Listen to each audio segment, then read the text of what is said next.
Olá, olá a todos, boa noite.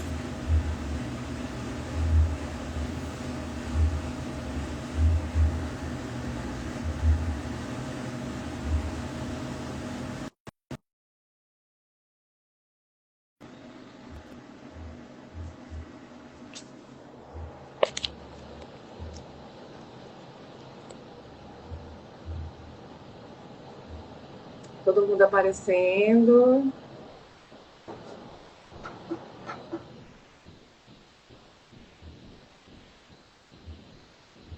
Todo mundo está ouvindo direitinho?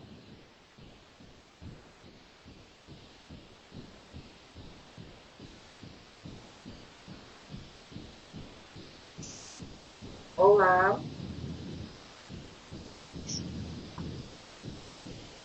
Boa noite, Natanael. Está ouvindo?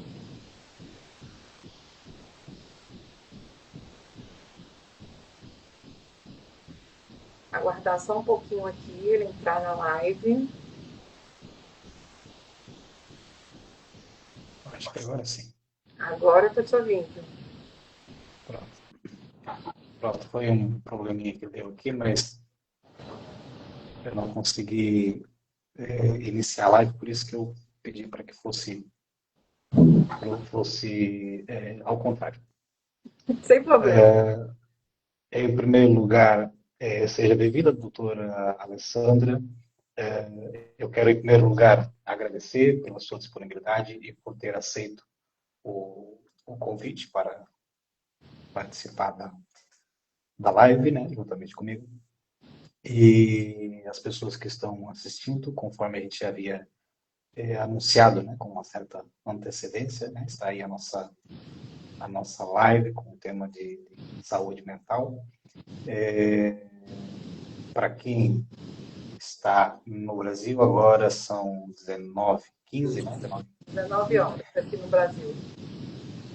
Pronto, aqui em Portugal são 22h15, faz bastante frio, e a gente está, pronto, estamos aí para essa live e nós vamos estar aqui conversando, né, alguns assuntos interessantes, respondendo aqui algumas perguntas. Enquanto as pessoas que estão nos assistindo, já temos aqui uma pessoa mandando aqui um comentário, Denilson Silva, mandou aqui boa noite. Boa noite para você também, Denilson. Seja bem-vindo. Eu tenho certeza que essa live vai ser proveitosa, né? Tanto para nós que estamos aqui, como para quem estiver assistindo. Eu quero já, de imediato, agradecer a todos que já estão aqui assistindo e também pedir que, se você puder, compartilhar a live com outras pessoas para que também possam estar assistindo, de repente até esclarecendo dúvidas, né, sobre o tema que a gente vai estar falando aqui. Não custa nada, né? Compartilhe, manda para um amigo, para um parente e convide para assistir a live juntamente conosco. O tema que nós vamos estar falando é um tema que não é inédito, já é conhecido, porém, pode-se dizer que é pouco falado, né? Saúde mental.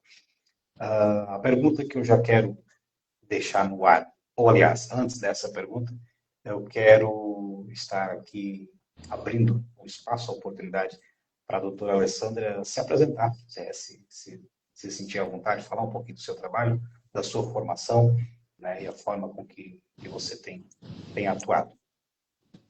Primeiramente, boa noite para todo mundo que está participando da live. É uma honra ter recebido esse convite desse grande escritor Natanael. Boa noite para o pessoal do Brasil que está nos acompanhando. Boa noite também para o pessoal de Portugal que está nos acompanhando. Meu nome é Alessandra Póvoa, sou psicanalista. Eu digo que não é nem de profissão, é de paixão, né? Que é uma área que eu amo muito, por isso que eu aceitei esse convite, porque realmente, como o Natanael disse, é um tema muito importante e, infelizmente, pouco falado, né? Então, aqui a gente vai tirar algumas dúvidas, a gente vai esclarecer, tentar esclarecer o máximo de dúvidas possíveis nesse bate-papo, e a gente conta com vocês também para estar tirando dúvidas também. Tá certo. A primeira pergunta, né, que digamos, é inevitável em um tema como esse, seria por que falar sobre esse tema ainda é um tabu, ainda é um problema entre as pessoas, acredito que principalmente para os homens, né? Por que ainda há essa dificuldade? Na sua opinião, por que ainda existe essa dificuldade? Eu acredito, Nathanael, que a gente ainda tem aquele estigma, né, histórico, né, daqueles manicômios que existiam antigamente, né, pouco se falava, ou se hoje já se fala pouco sobre saúde mental, alguns anos atrás se falava menos ainda, né? E eu acho que as pessoas também têm muito medo de como vão ser vistas, né? Você fala que vai numa consulta com um psiquiatra, que você está fazendo terapia, e as pessoas já logo perguntam: você é doido, você é louco, você tem algum problema? Então as pessoas ficam muito preocupadas como vão ser vistas. E eu acho que o principal também desse tabu todo é a falta de conhecimento. É a falta de conhecimento. Mesmo a gente tendo aí as redes sociais hoje tão abertas, com tanto conhecimento aí aberto para todo mundo, mesmo assim ainda existe esse tabu de falar sobre saúde mental. As pessoas parecem que têm uma trava de falar de saúde mental, né? E eu acho que essa live e as nossas páginas também do Instagram tá aí justamente para quebrar esse tabu, né, de que nós somos seres humanos, o nosso cérebro adoece como qualquer parte do nosso corpo. E a gente tem que aprender isso, passar esse conhecimento para frente também, para ver se a gente consegue quebrar essa questão desse tabu. E é igual você falou mesmo, o tabu é maior em relação aos homens. Eu tiro isso pela minha página no Instagram. Quem mais me procura no privado são os homens. Mas quem menos marca a sessão são os homens. As mulheres me procuram e logo já começam a marcar a sessão. Os homens não, eles procuram mais como uma questão de desabafo, como se eles tivessem medo de que alguém saiba que eles estão fazendo terapia, né? Então existe um tabu na sociedade como um todo, mas existe um tabu maior entre os homens. E o que você acha? Eu acho que é um pouco, gera até um pouco de preconceito, né? Pronto, trazendo aqui para o lado dos homens, por aquela questão, é como se representasse talvez um sinal de uma certa fraqueza, a pessoa dizer, eu preciso de ajuda, estou precisando de ajuda. Pode soar, né? Ou até algumas pessoas fazem esse tipo de brincadeira, vamos dizer assim, tem se tornado até mesmo um tipo de brincadeira. Realmente, como você disse, dizer que está ficando maluco, né? E as brincadeiras comuns, por mais que sejam coisas assim pequenas, né, mais irônicas, e acabam se tornando ali talvez até o motivo do bloqueio, e aquelas brincadeiras típicas, né, como por exemplo, eu vou ao psiquiatra, eu vou enfim, a qualquer médico que trate, né, desse assunto, a pessoa logo diz, eu sempre suspeitei que você era meio maluco. Esse tipo de brincadeira, coisinhas pequenas, mas que às vezes faz a pessoa cancelar uma consulta, por exemplo, né, desistir de justamente por aquilo que os outros vão pensar, essa preocupação. Tem aqui o comentário do Tenilson, né, botou os homens são orgulhosos. Olha, não está errado. Talvez um pouco do orgulho, sim. Talvez um pouco do orgulho por não demonstrar, exatamente, por não demonstrar a fragilidade. E isso, eu acredito que de uma forma geral, né, como aqui o Denilson comentou, não querem demonstrar que são frágeis. Eu também posso dizer, por uma experiência própria, aquela questão do orgulho, de às vezes não procurar ajuda, e esperar muito tempo acontecer, por exemplo, o que aconteceu comigo, achando que sempre era uma coisa normal, era um problema normal. O tempo foi passando e as coisas foram piorando, apesar de eu ver incentivo, né? E a minha esposa me incentivando e mostrando que eu precisava de ajuda, que eu precisava ir ao médico. Mas sempre há essa resistência. Eu acho que da parte dos homens, também aqui, eu acho que a palavra preconceito pesa bastante em relação a isso. Além do preconceito também, tem a questão de como as pessoas, como um todo, criam, né, os seus filhos. Com aquela conversa de que homem não chora, né? O homem tem que ser forte. E eu sempre bato nessa tecla. O homem, ele é de carne e osso, como a mulher também. O homem adoece, como a mulher adoece. Todos nós somos seres humanos. Antes de gênero, nós somos seres humanos que adoecemos e precisamos de ajuda. Então, eu acho que essa hora a gente tem que quebrar esse tabu, quebrar esse preconceito. E o homem chora sim, homem adoece sim, e homem precisa de ajuda sim. A gente tem que bater nessa tecla o tempo inteiro. O, o moço aqui, o Denilson, fez mais aqui um comentário. E ele diz: tenho ansiedade e depressão e síndrome do pânico. Pronto, já faz aqui um tempo dizer. Justamente essa pergunta que eu gostaria de lhe fazer.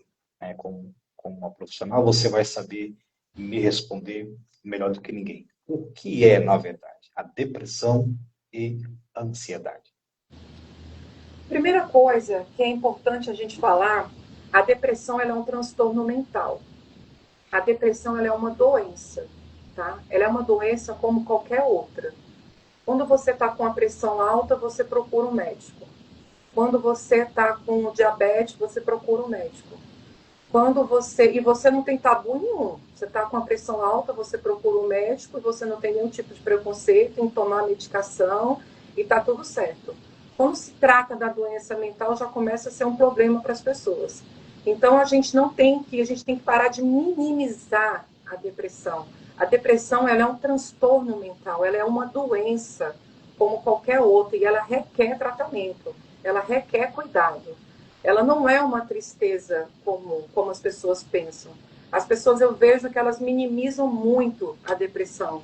Não encaram a depressão realmente como uma doença mesmo. Uma condição que afeta a pessoa que está doente, tanto mentalmente como fisicamente. O nosso corpo está todo ligado, da cabeça aos pés.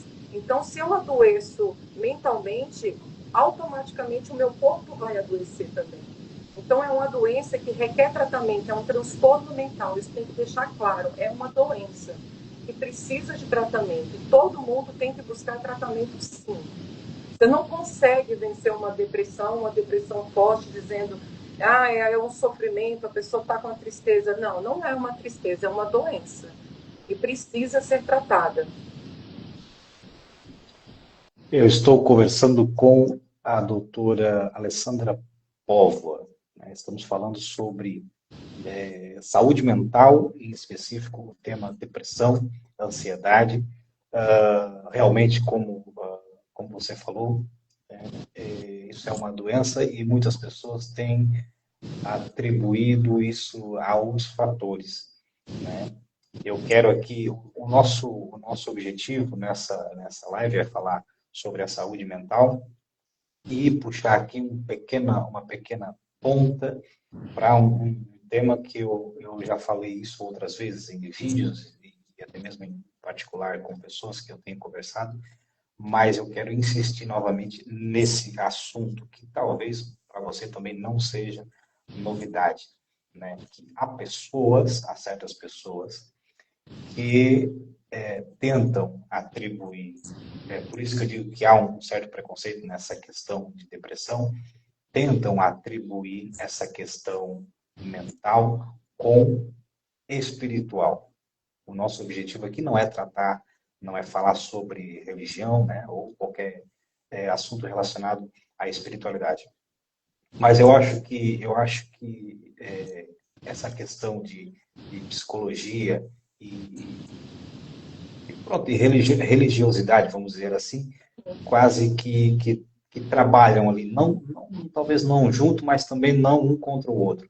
Mas há aqui um certo equilíbrio a se fazer com os dois. Né? E então, é aquela questão das pessoas que tentam puxar para o lado. Você precisa de Deus, você precisa igreja, você precisa orar, você precisa não sei mais o que. Então, esse espaço aqui também eu acredito que seja interessante para a gente bater em cima dessa tecla. Né? Você disse, quando está com uma pressão alta, né, a pessoa procura um médico. Quando está com um problema como uma enxaqueca, procura um médico. Quando tem um problema nos rins, procura um médico. Por que que a mente tem que ser diferente? Tem que ser algo tratado de uma Diferente. forma diferente. É Verdade. aqui, é aqui que eu acredito que anos atrás, há tempos atrás, há histórias, né, que a gente ouviu, eu nunca cheguei a presenciar, mas escutei muitas histórias de tempos atrás, onde pessoas eram colocadas dentro de jaulas, outros eram acorrentados, porque diziam que estavam, enfim, Demoniado. possuídos por espíritos ruins. Outros diziam, está acorrentado, foi acorrentado numa jaula porque estava louco. Justamente por muitas vezes, talvez seguir essas orientações ou esse tipo de doutrina, alegando, né, essas coisas. Muitas pessoas talvez eram impedidas de fazer uso de medicações, acreditando ser esse tipo de coisa. Então, vale a pena insistir nesse assunto para que as pessoas façam essa separação. Eu já mencionei outras vezes com algumas pessoas que talvez possam estar assistindo e vão ouvir essa história novamente. Eu, há pouco tempo, falei com uma pessoa e disse que era uma hipocrisia quando a pessoa me disse isso. Eu já ouvi essa expressão, né? Você precisa, isso é falta de Deus, isso é espiritual, não sei o que, não sei o que. E eu disse é hipocrisia, porque, por exemplo, se uma pessoa da sua família partiu o braço, você não vai fazer uma oração para que seja considerado, você corre para o médico. Porque quando é uma questão mental, você precisa atribuir a isso. É uma hipocrisia, né?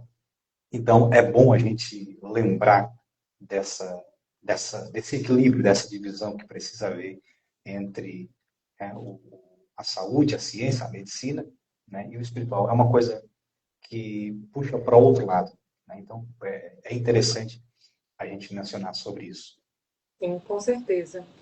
E fazer só uma ressalva aqui também, Nathaniel, que para você ver como o estigma de procurar ajuda em relação à saúde mental é tão grave hoje na nossa sociedade, que muitas vezes a pessoa, antes de entrar em depressão, ela passa 2 anos, às vezes, com crises fortíssimas de ansiedade, até chegar numa depressão.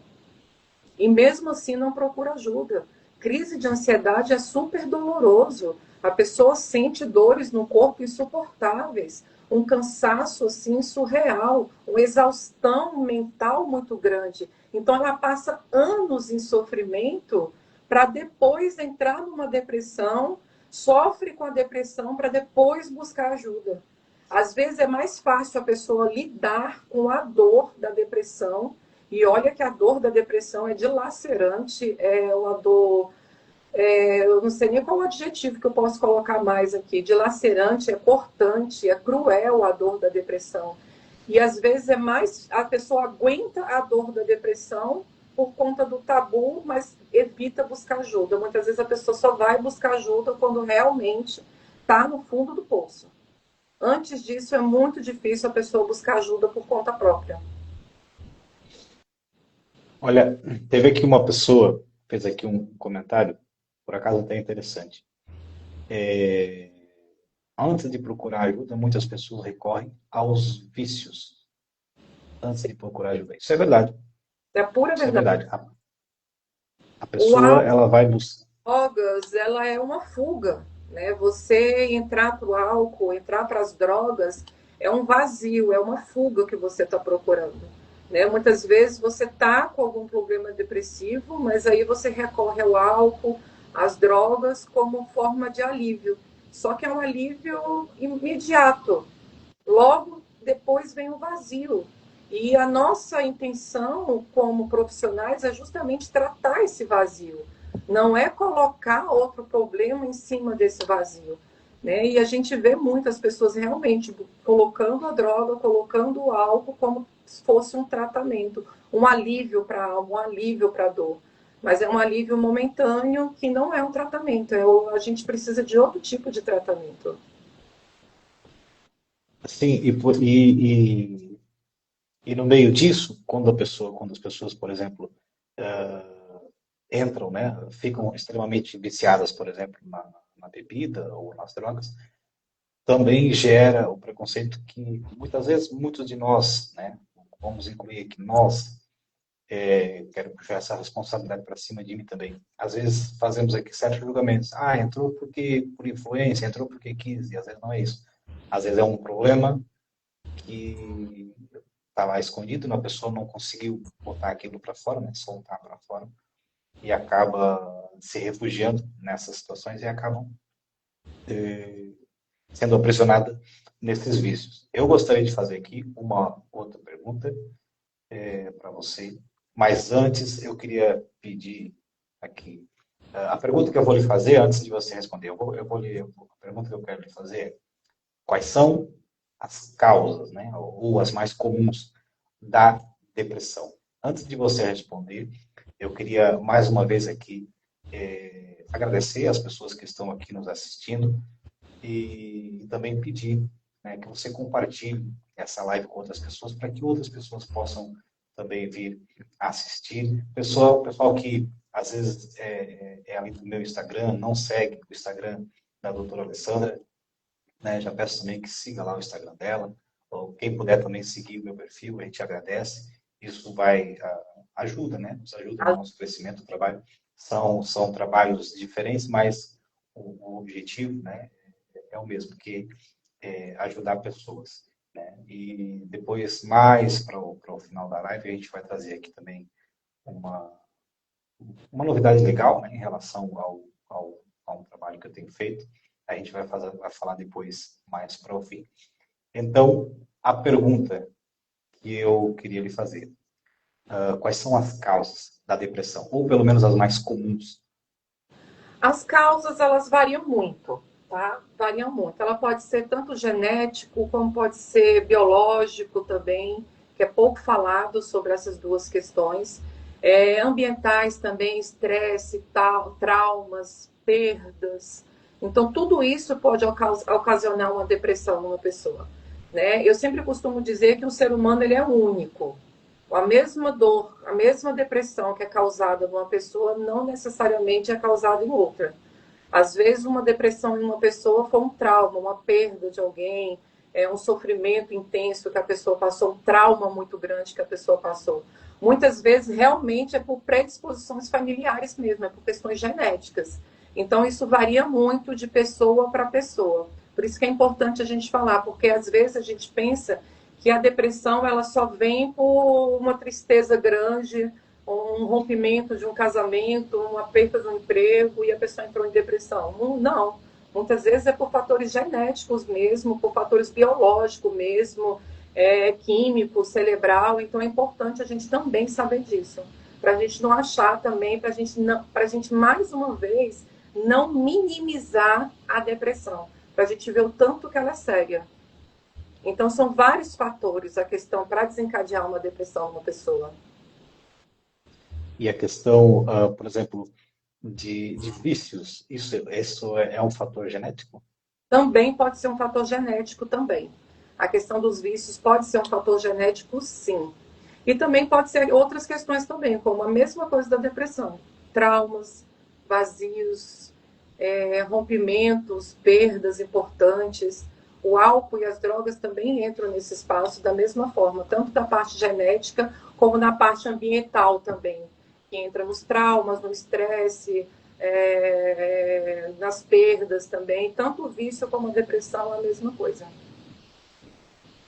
Por exemplo, eu já ouvi relatos pronto, pessoas conhecidas. Morava aqui em Portugal, aqui na mesma cidade onde eu moro, e por questões de trabalho, mudaram-se para um país diferente, né? Foram para a região da Holanda. Só que lá, dizem que lá o clima é mais frio, mais intenso, né? Mais fechado e tal.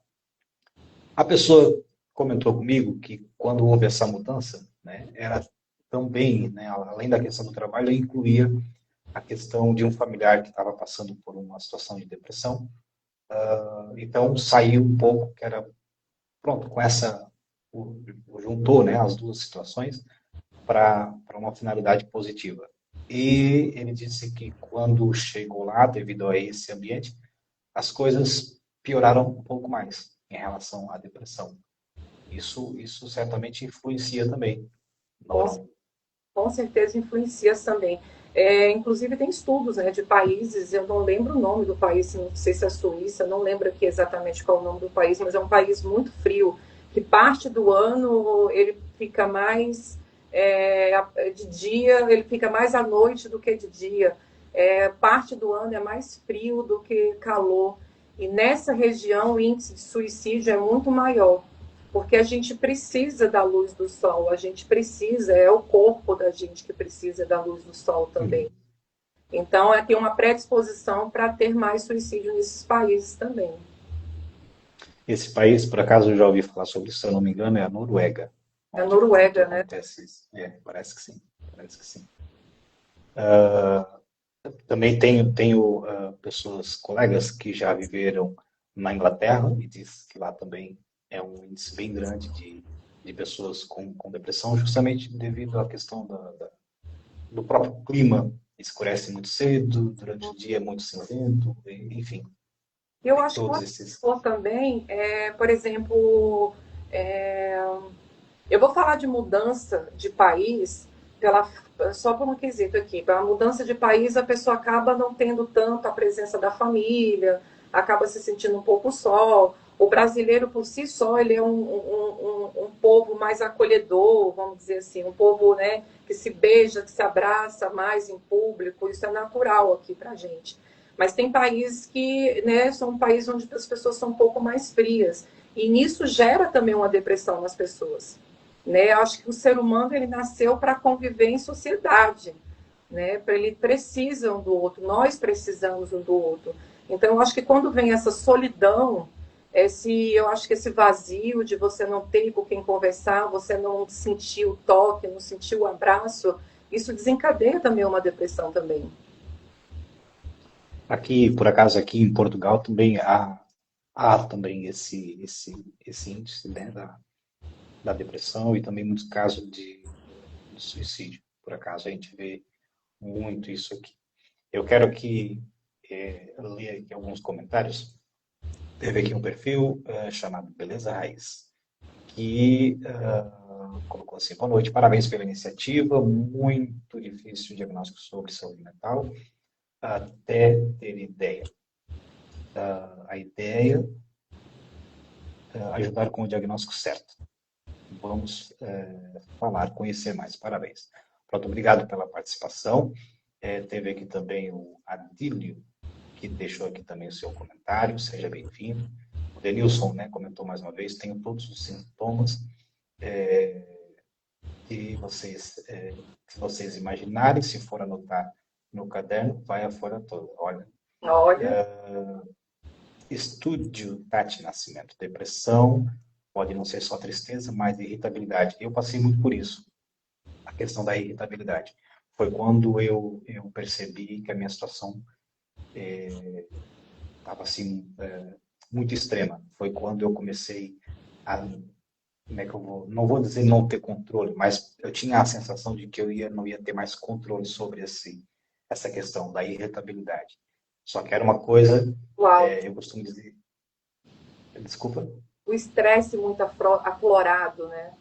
Exatamente, exatamente. Eu costumo dizer que não era uma coisa para dentro. Por exemplo, se eu ficava, tinha essa irritabilidade, talvez, né, há pessoas que estão assistindo, talvez passaram ou passam por essa situação e às vezes não conseguem entender o que se passa com ela mesma. E às vezes a gente diz, estou estressado. Mas na verdade, não é só isso. É um tipo de irritação que eu digo para dentro porque assim, a reação não é sair agredindo as pessoas, mas a intenção, quando acontece essas situações, é se autoagredir. Então, eu tive muito isso, né? Eu tô lidando com isso até hoje. Então, aquilo que essa pessoa comentou aqui, né? Depressão pode não ser só tristeza, mas irritabilidade também é considerado um quadro depressivo, exatamente. Fazer uma pergunta porque a visão fica embaçada. Olha, essa aí já a Então, doutora Alessandra que vai a, poder a, a dizer melhor. ansiedade é como eu falei anteriormente, ela não mexe, a gente tem esse tabu que a depressão ela mexe só com o cérebro, ela mexe com o corpo. O nosso cérebro está ligado ao nosso corpo inteiro. Então, muitas vezes a pessoa está com depressão, está com crise de ansiedade, ela sente taquicardia, ela sua muito, ela tem tremores, irritabilidade, então ela pode ter problemas de pele, ela pode ter visão embaçada. Então, tudo que está mexendo com a mente afeta todo o nosso corpo. Por isso que é bom. E o pior é que as pessoas, por conta do tabu, né, ela começa a ter ansiedade, começa a ter todos um monte de sintomas físicos. Ela procura o oftalmologista, ela procura o dermatologista, ela procura o gastro, porque ela está com problemas intestinais por conta da depressão. E, por último, ela vai cuidar da sua saúde mental. E tudo está interligado. Todos esses sintomas são sintomas da depressão. E mesmo a questão da visão, como o moço Sim, perguntou mesmo aqui, a questão da visão. Ela tanto pode estar perdendo um pouco a visão, como ter a visão embaçada. Mas isso também é por conta da depressão. Você fazendo o tratamento correto da depressão, tomando a medicação correta, fazendo as suas terapias, suas sessões certinho, normalmente o cérebro vai voltando, ele vai entendendo que você está voltando para o lugar, que você está voltando para o eixo. E as coisas normalmente vão se normalizando. Mas isso através de tratamentos medicamentosos, tratamento com terapia, né? Tudo isso vai melhorando. tudo conforme a recomendação correta, né, Isso, do isso para médico. cada pessoa. Como eu te falei, o ser humano é único. Os sintomas que vem em um não quer dizer que vai vir em outro. Às vezes a pessoa só tem, por exemplo, tremores, ataque cardíaco. Tem outras que têm crise de choro. Tem pessoas que já não choram, se isola. Tem outras pessoas que já têm um apetite e quer comer tudo.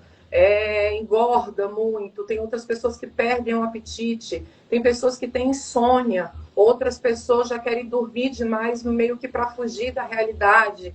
Então, os sintomas, ele variam muito. O ser humano, ele é único. Então, o que um pode estar sentindo, de repente, os sintomas para outro pode ser totalmente diferente. Mas, em geral, são esses sintomas mesmo que a pessoa tem.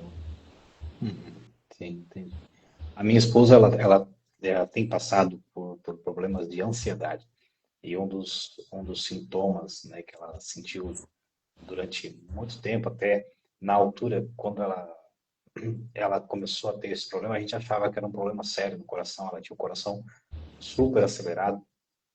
Então, realmente, como você falou, na época foi feito análise no útero, porque a gente tinha, na época, isso há 13 anos atrás, tínhamos um bebê. Hoje, né, o meu filho tem 13 anos, ele era, não, há 12 anos atrás, ele tem 13, nessa época ele tinha por volta de um ano. Então, começaram a ver a possibilidade de infecções no útero, depois foram investigar o coração, depois foram investigar a anemia, até, se eu não me engano, até pneumonia foram investigar também a respeito disso. E os médicos só diziam, ela não tem nada, ela não tem nada, ela só era o que dizia para mim. Até que, por último, eles disseram, olha, vamos encaminhar para um psiquiatra. Né? Foi a última opção. Sim. Pronto, acredito que seja um procedimento, né, da parte deles, porque os sintomas eram esses. Né? Ela tremia muito, o coração acelerado.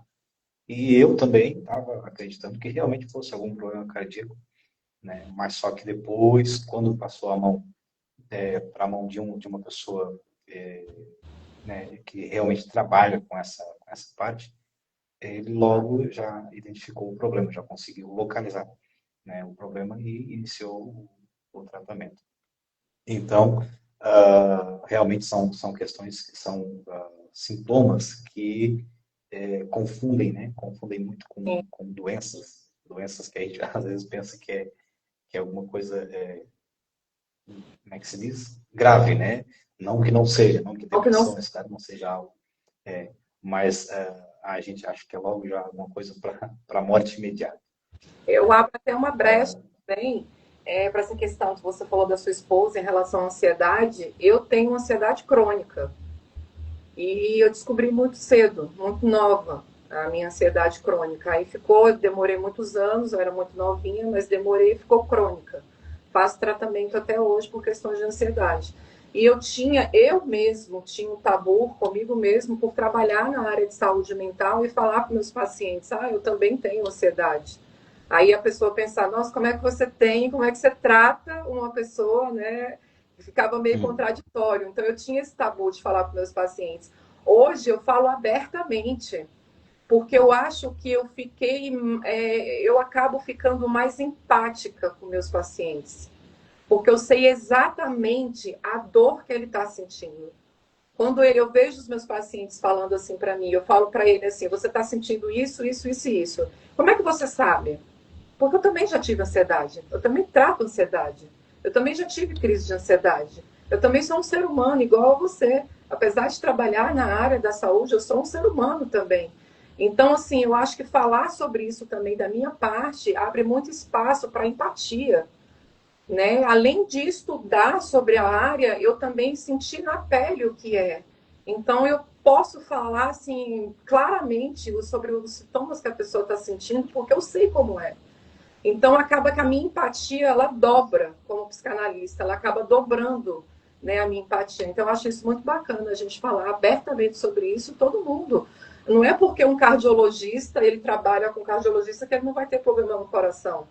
Não é porque uma pessoa trabalha com dermatologista que ela não vai ter uma doença de pele. Não quer dizer que a gente trabalhe na área de saúde mental que a gente também não possa adoecer.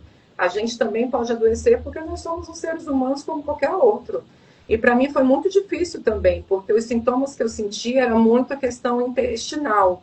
Eu sentia dores no estômago, assim, eu cheguei na época, também isso faz muito tempo, eu fui no gastro, fiz todos os exames, não deu nada. Por último, foi o psiquiatra. Então, eu entendo bem o que, que é. A gente vai em todos os processos, em todos os médicos, para depois procurar um psiquiatra. Mas procurar um psiquiatra, eu sempre falo com meus pacientes, procurar um psiquiatra, fazer psicoterapia é vida, sabe? É trazer a vida de volta, é maravilhoso. Eu recomendo para todo mundo o tempo todo. Falando nisso, eu estive vendo aqui a sua formação. Posso mencionar aqui? Sim, por favor. Pronto, temos aqui é, isso que eu tô falando. Eu fui buscar no seu Instagram, né? Tem uma parte ali que mostra a sua formação, recursos humanos, pós-graduação em psicologia Ah, organizacional. isso. Não, quase não saiu. Pós-graduação em gestão com pessoas, formação em psicanálise, neuropsicologia comportamental, isso acredito que seja atualmente, né? Sim, já E terminei o curso, estou atuando na parte de neuropsicologia já. pronto. Você quer falar um pouco sobre o seu trabalho, sobre em cima desses itens que eu citei? A minha primeira formação foi na questão de recursos humanos. Fiz a minha carreira na área de recursos humanos, o que não deixou de ser trabalhar com pessoas. Né? Sempre a minha área trabalhar com pessoas. Trabalhei, parece que a vida foi me conduzindo mesmo, assim, acho que a vida foi conduzindo para a psicanálise. Porque eu me formei completamente na área de recursos humanos, trabalhei muito tempo na área de recursos humanos, ainda atuo também na área de recursos humanos. Trabalhei muito tempo numa clínica de psiquiatria, aí por isso que eu digo, parece que a vida foi encaminhando, né? Trabalhando numa clínica de psiquiatria, eu aprendi muita coisa. Eu acho que eu aprendi mais na prática do que nos próprios livros, né? Aí depois veio a psicanálise. Então eu acho que a vida me chamou mesmo para a psicanálise. Então eu digo que a minha formação de carreira foi o de recursos humanos. E a minha formação hoje, por amor mesmo, é a psicanálise. Ok, então hoje você foca mais na psicanálise.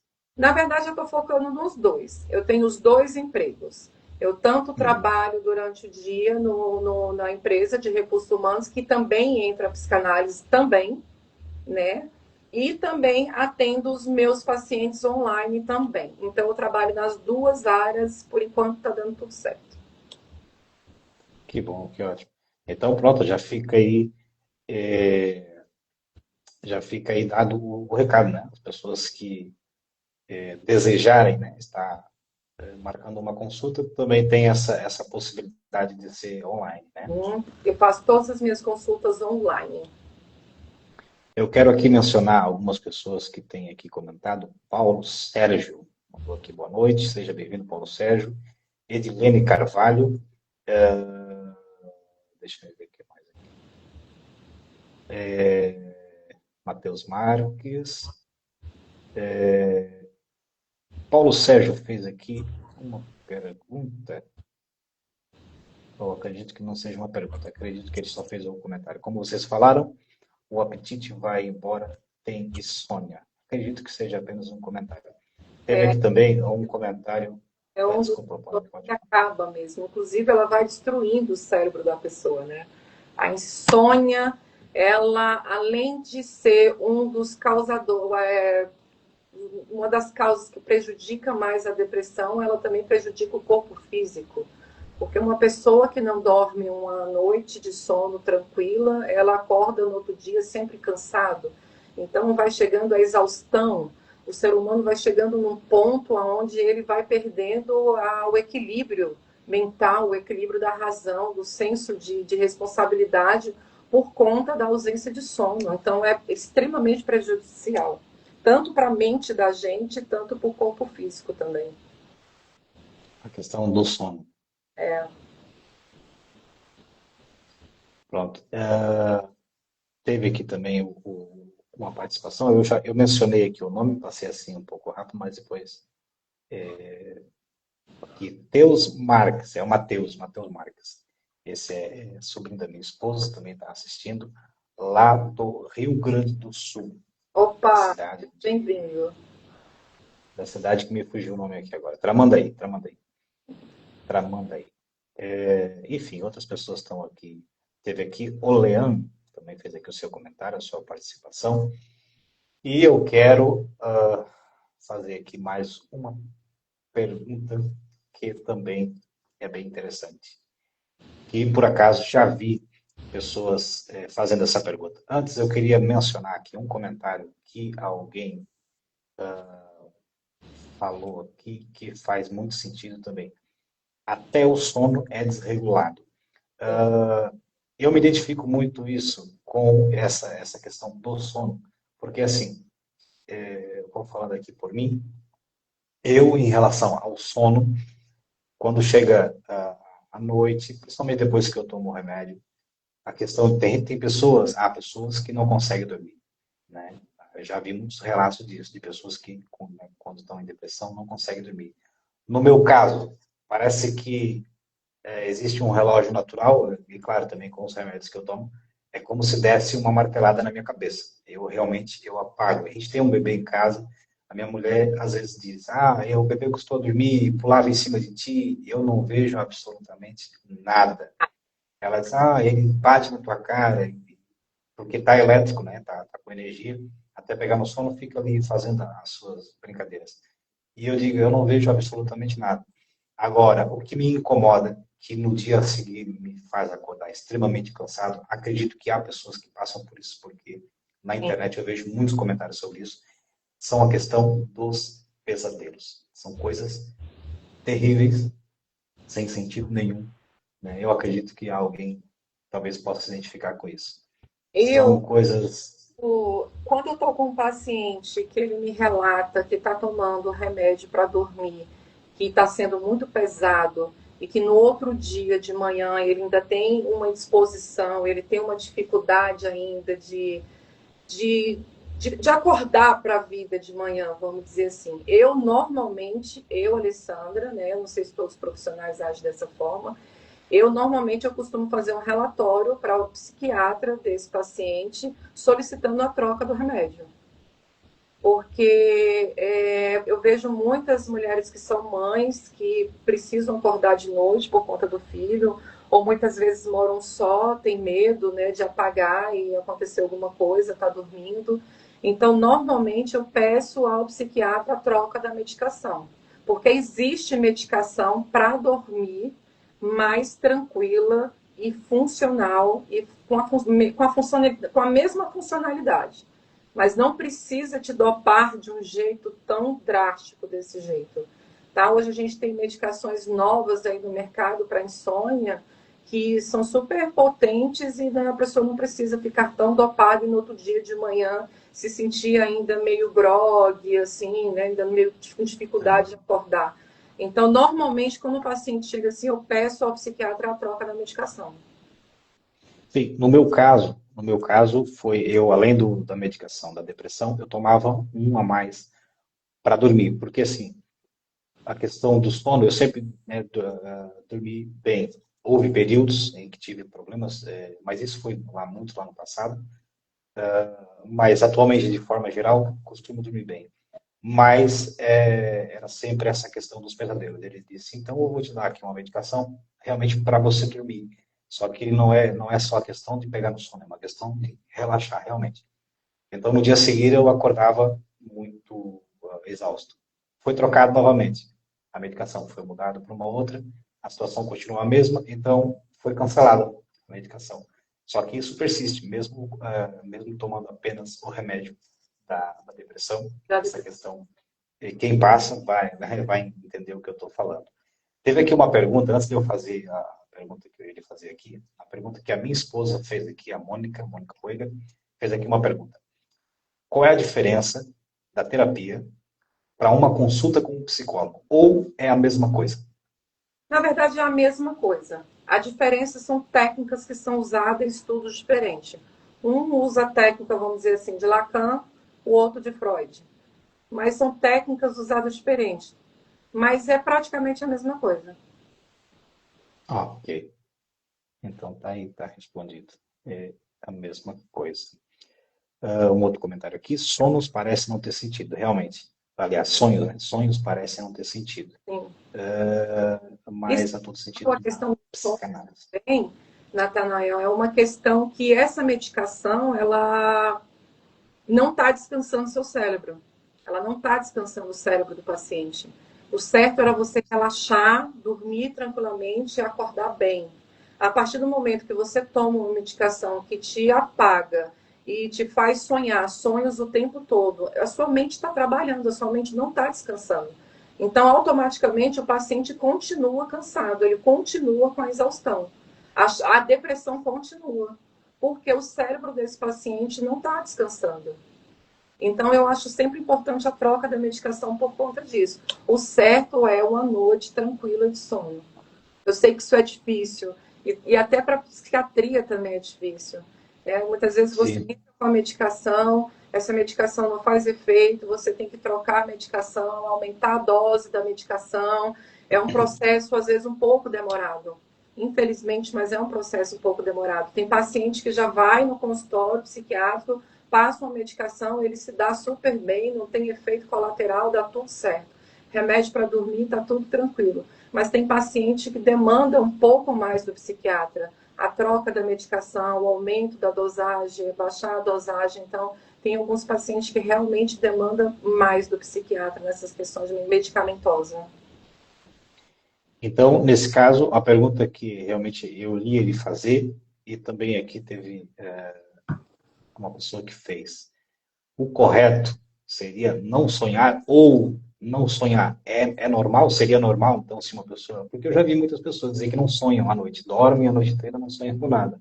Não sonhar não tem problema nenhum. Agora, sonhar demais ao ponto de atrapalhar o seu sono e mesmo assim você acordar exausto, aí chega a ser um problema. Porque todos nós sonhamos. É normal sonhar. Tem gente que não sonha, não tem problema nenhum. Mas sonhar demais ao ponto que a sua mente ainda passa a noite trabalhando e você não consegue descansar o seu cérebro e continua com depressão, continua com exaustão durante o dia, aí já é um problema. E isso tem a ver. A análise ajudar nessa questão dos sonhos. Além da questão medicamentosa também, a psicanálise ela pode entrar nessa questão dos sonhos também. A gente entendeu por que esses sonhos estão vindo, da onde está vindo, também a gente cavar ali um pouquinho, isso também ajuda bastante também o paciente. Aham. Ah, eu ia fazer aqui uma pergunta, mas acabou fugindo da minha, da minha mente. Pronto, é um problema também que eu tenho, é essa questão da memória. É uma Eu coisa acho que terrível. assim, então. Então é uma questão da sociedade inteira. Uma pessoa fez aqui, Maria, acredito que seja isso, Maria Miranda.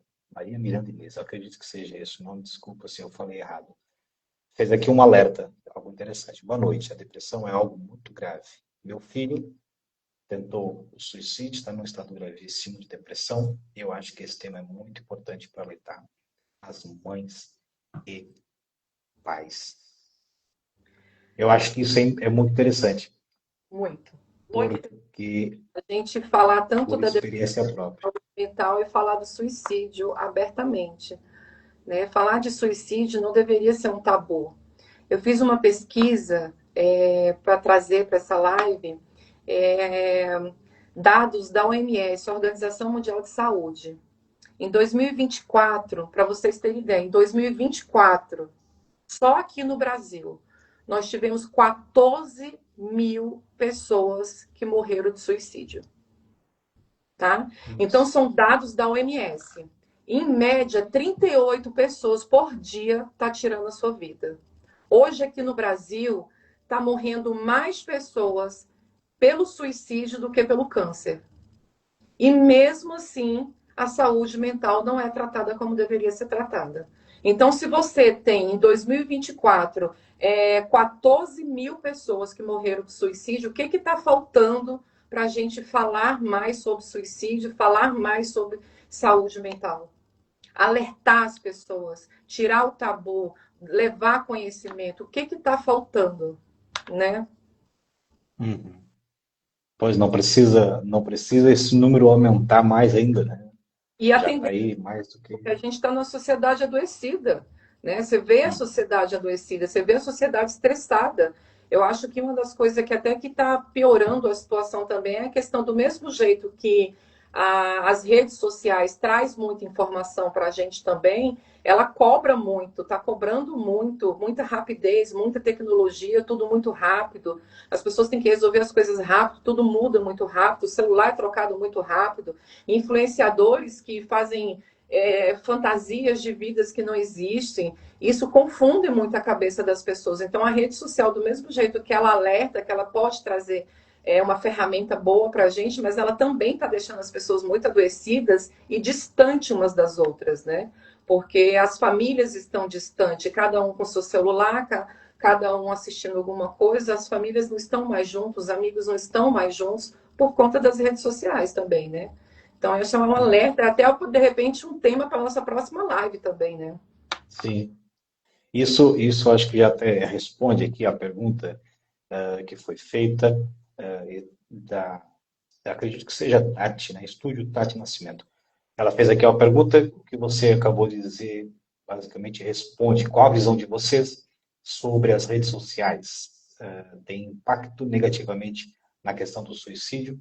Eu volto aqui a falar o que foi dito, né, o que a doutora Alessandra disse há poucos minutos atrás sobre a questão do conhecimento. Eu acredito que quando a pessoa busca um pouco de conhecimento, né, para ter ali um certo equilíbrio na sua mente, talvez ela não se deixe a ser influenciada, né, por certas questões. Quando não há isso, eu acredito que a pessoa fica mais vulnerável, sim, para essas influências. Volta aqui, eu vou puxar aqui um pouquinho para o outro lado, né, a questão religiosa.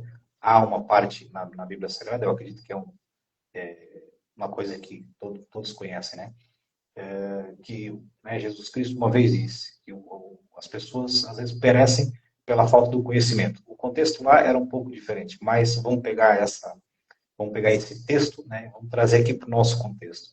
Às vezes, justamente isso, pela falta de um conhecimento, as pessoas deixam ser influenciadas por, por certas coisas, como por exemplo a rede social. Há um humorista no Rio Grande do Sul que uma vez ele disse uma frase num programa do Ratinho, ele disse que ele usou o WhatsApp como referência, mas vamos botar aqui a rede social, que Uhum. ela aproxima quem está longe e afasta quem está perto.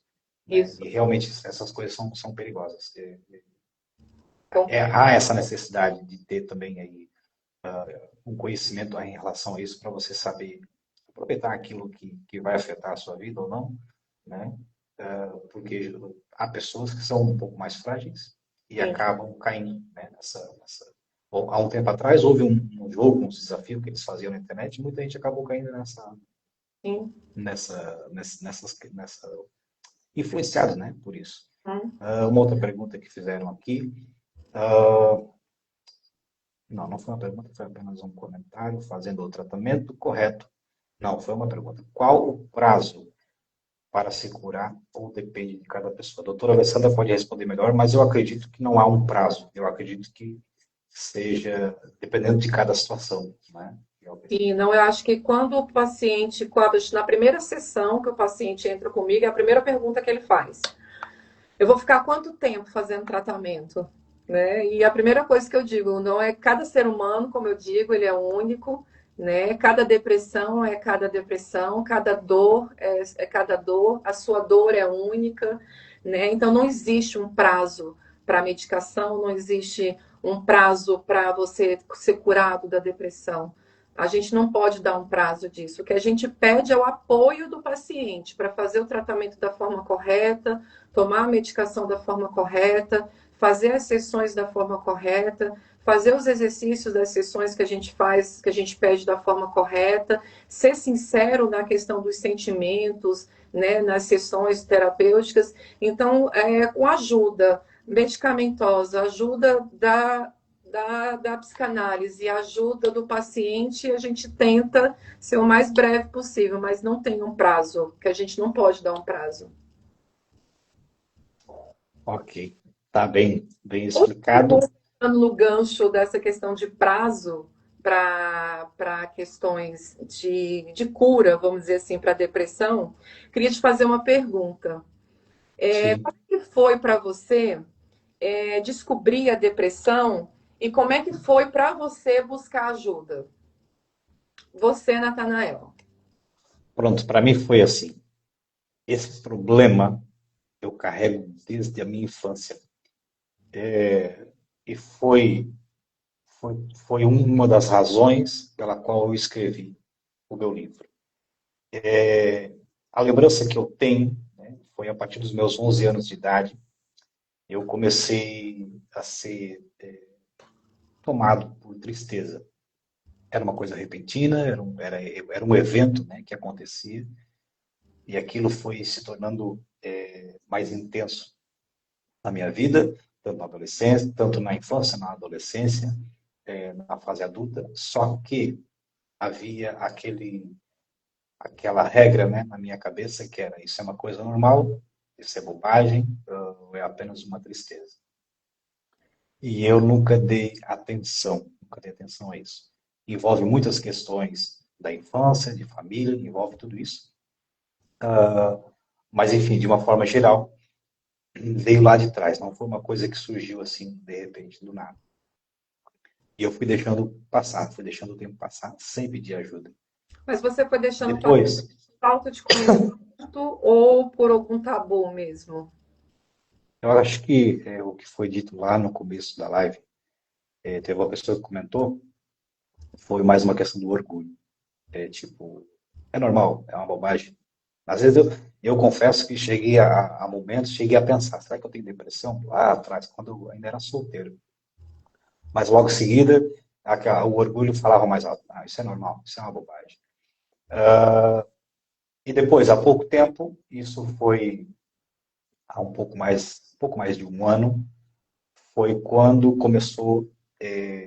eu comecei a perceber que eu não estava bem, justamente por essa questão do cansaço extremo, foi piorando, da irritabilidade, fui ficando fora de controle, não queria fazer mais nada, chegava em casa do trabalho, me jogava no chão ou no sofá e ali eu queria ficar até quando eu pudesse, enquanto eu pudesse, sempre jogado, não queria fazer atividade nenhuma. Para mim, às vezes, se eu tivesse que sair de casa e eu lembrasse, eu preciso amarrar os meus sapatos, às vezes até me dava até vontade de chorar.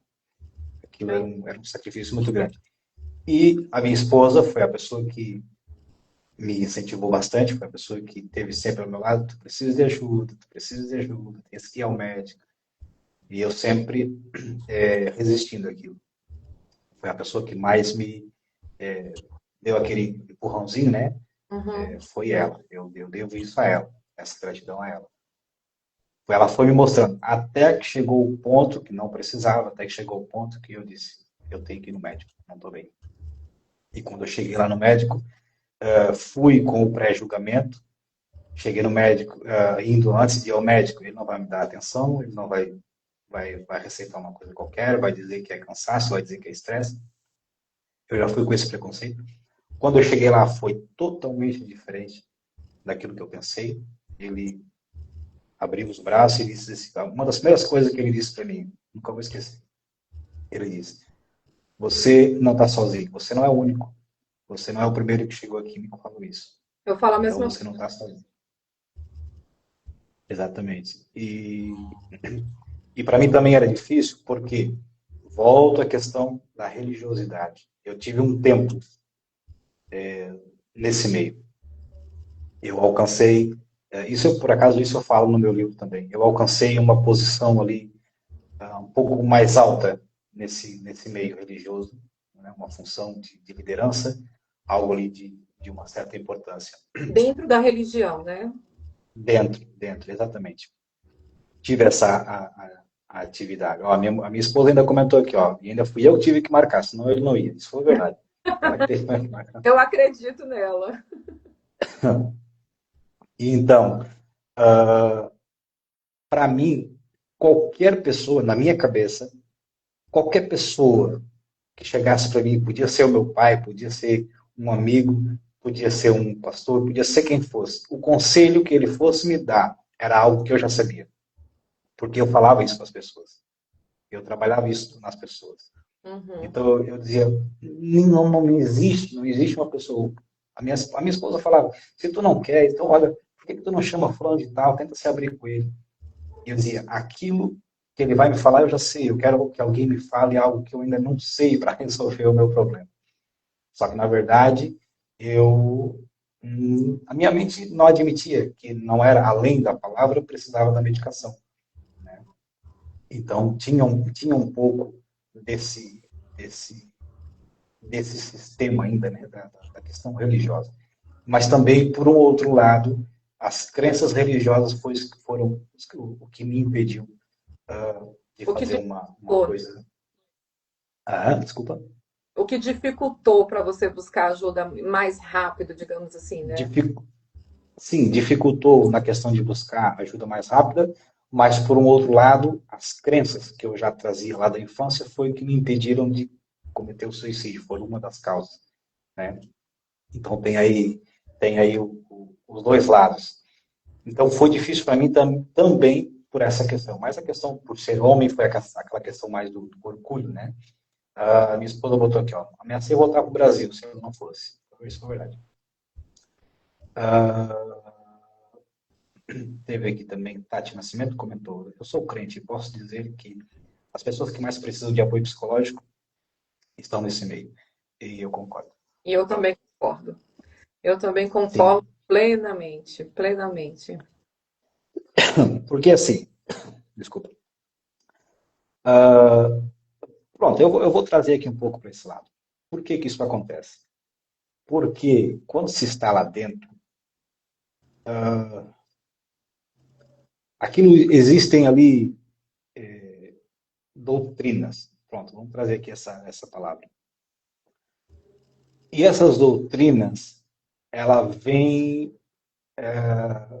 às vezes ali, temperada, vamos dizer assim, com a intimidação, com o medo.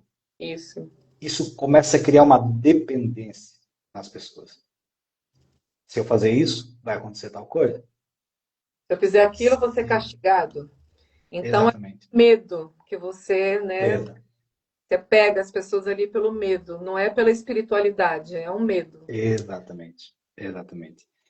Inclusive, isso que eu estou falando, eu escrevi nesse livro e estou já partindo para um outro livro falando somente sobre essa situação aí, sobre essa questão. Magnífico. Vou abrir aí um leque vai ter gente que não vai gostar, mas eu Inclusive, vou abrir um leque. falou desse livro que a gente estava conversando no Instagram, que ele falou desse novo livro, eu ainda falei para ele assim, não sei se você lembra, eu falei, você vai estar mexendo no vespeiro, assim, que você pode ser picado, mas é um assunto É, extremamente necessário, precisa ser falado. A é gente preciso. precisa falar sobre saúde mental e a questão da igreja. Isso precisa Sim. ser dito. Precisa ser falado porque aquela bolha vai colocando cada vez mais pessoas ali dentro e vai apertando e não estoura, só vai apertando, só vai maltratando quem está lá dentro. Sim. Então, talvez isso vai ser um alfinete aí para estourar essa bolha. E pronto, nós vamos chegar daqui a pouco E a nesse gente vai ponto aí. live só para isso também, né? Tem um monte de temas aí que a gente pode abordar. Pronto. É, exatamente. Podemos fazer isso.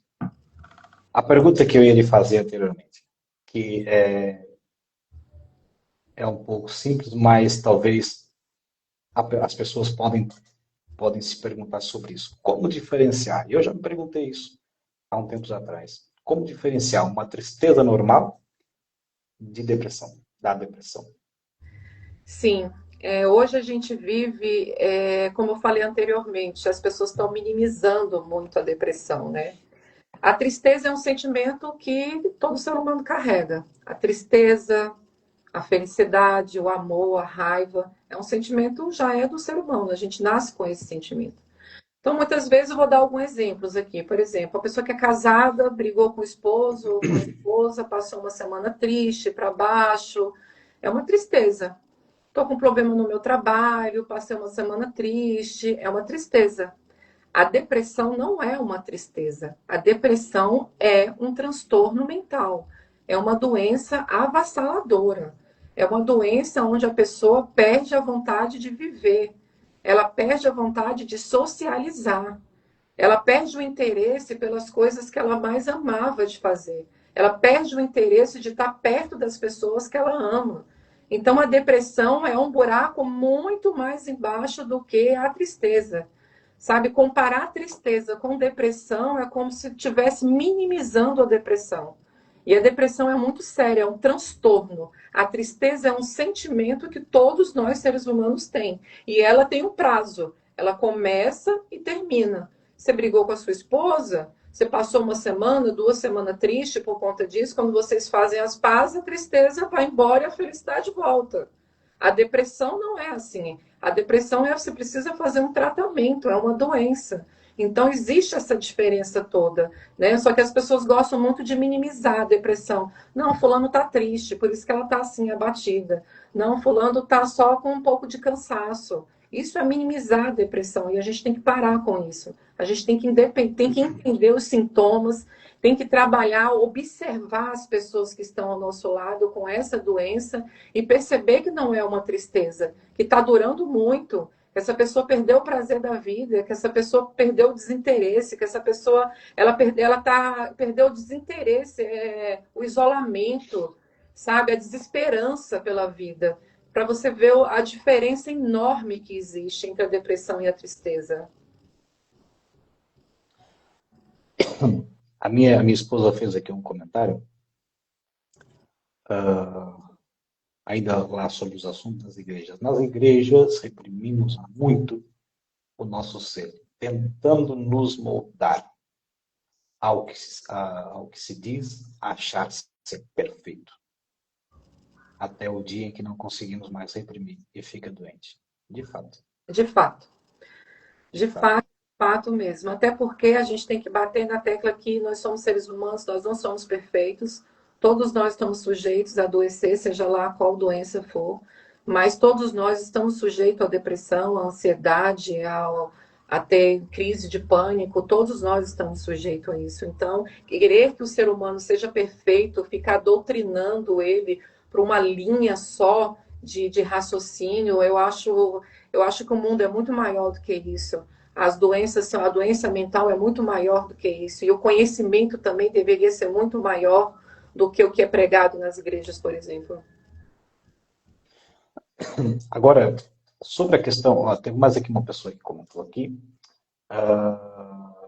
Eu uso uma frase, você vai concordar ou não. A religião é um mal às vezes necessário. É um mal às vezes necessário. Agora, a religiosidade é sempre bem-vinda, porque já nasce com o ser humano. Quem falou isso foi...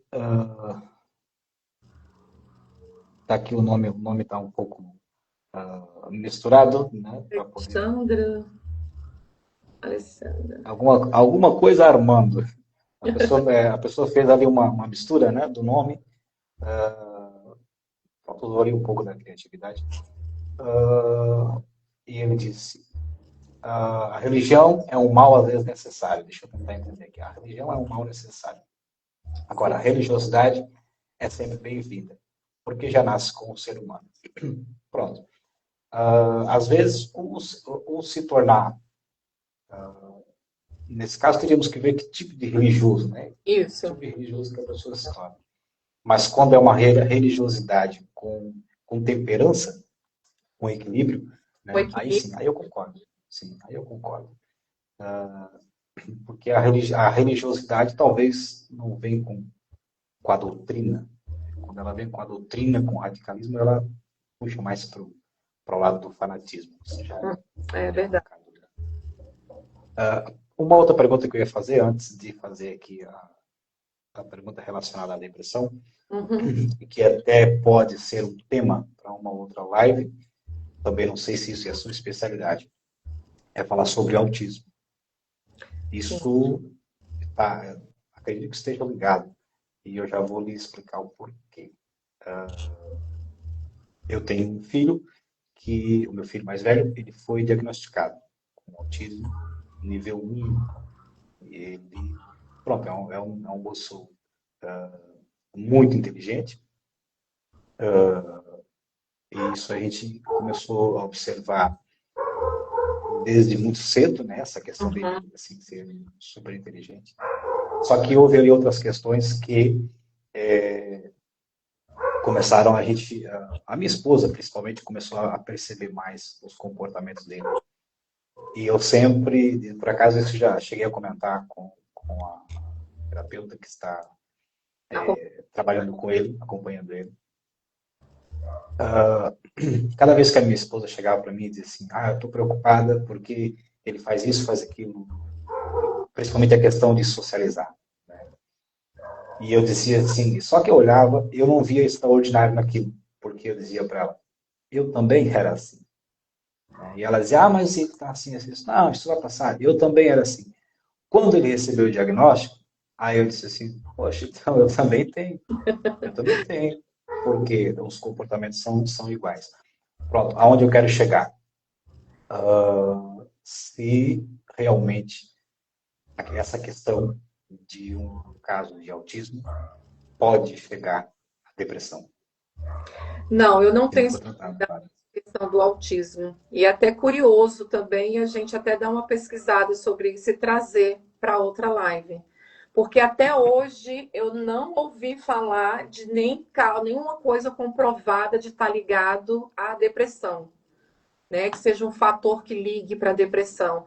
Mas é um assunto que a gente pode estar aprofundando e trazer para a próxima live também.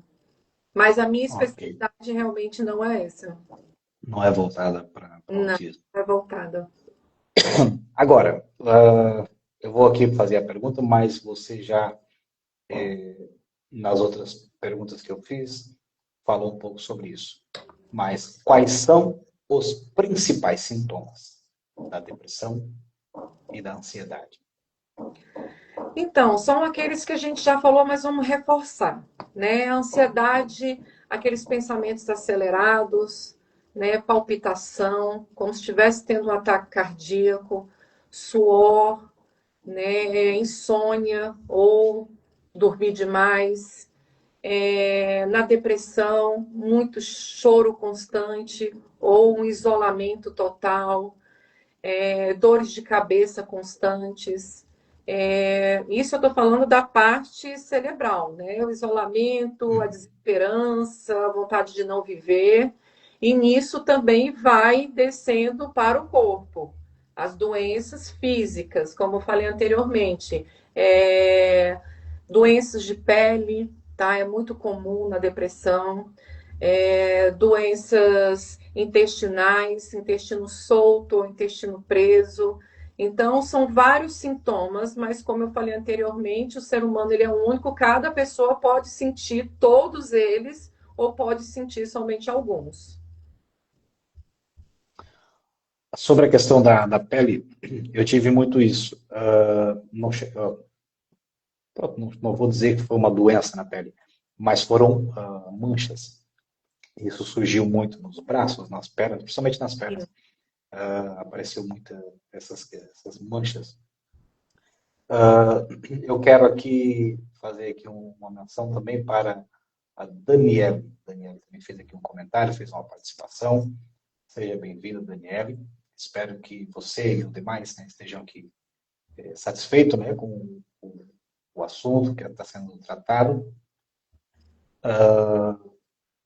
Porque o nosso objetivo aqui realmente é poder esclarecer dúvidas e tentar ajudar as pessoas, né, da melhor maneira possível. Eu quero fazer um comentário, acredito que ela esteja ainda aqui, Maria Miranda, né, essa que comentou sobre o filho. Ela fez uma outra pergunta, só que eu fui passando aqui e acabei deixando para trás. Quero voltar lá, espero que ela esteja assistindo aí. Ela fez uma pergunta assim: como faz para identificar quando uma pessoa vai cometer suicídio? Tá, isso parece que é fora do comum, mas é mais comum do que a gente imagina. Mais comum do que a gente imagina. A pessoa, quando ela tá com uma depressão profunda e tá pensando em tirar a própria vida, normalmente ela fala. A gente é que está vivendo numa sociedade que a gente pouco escuta. A gente mais fala do que escuta o outro. Mas normalmente eles dão sinais. Você está vendo seu filho isolado no quarto. Você está vendo ele falando que está perdendo a vontade de viver.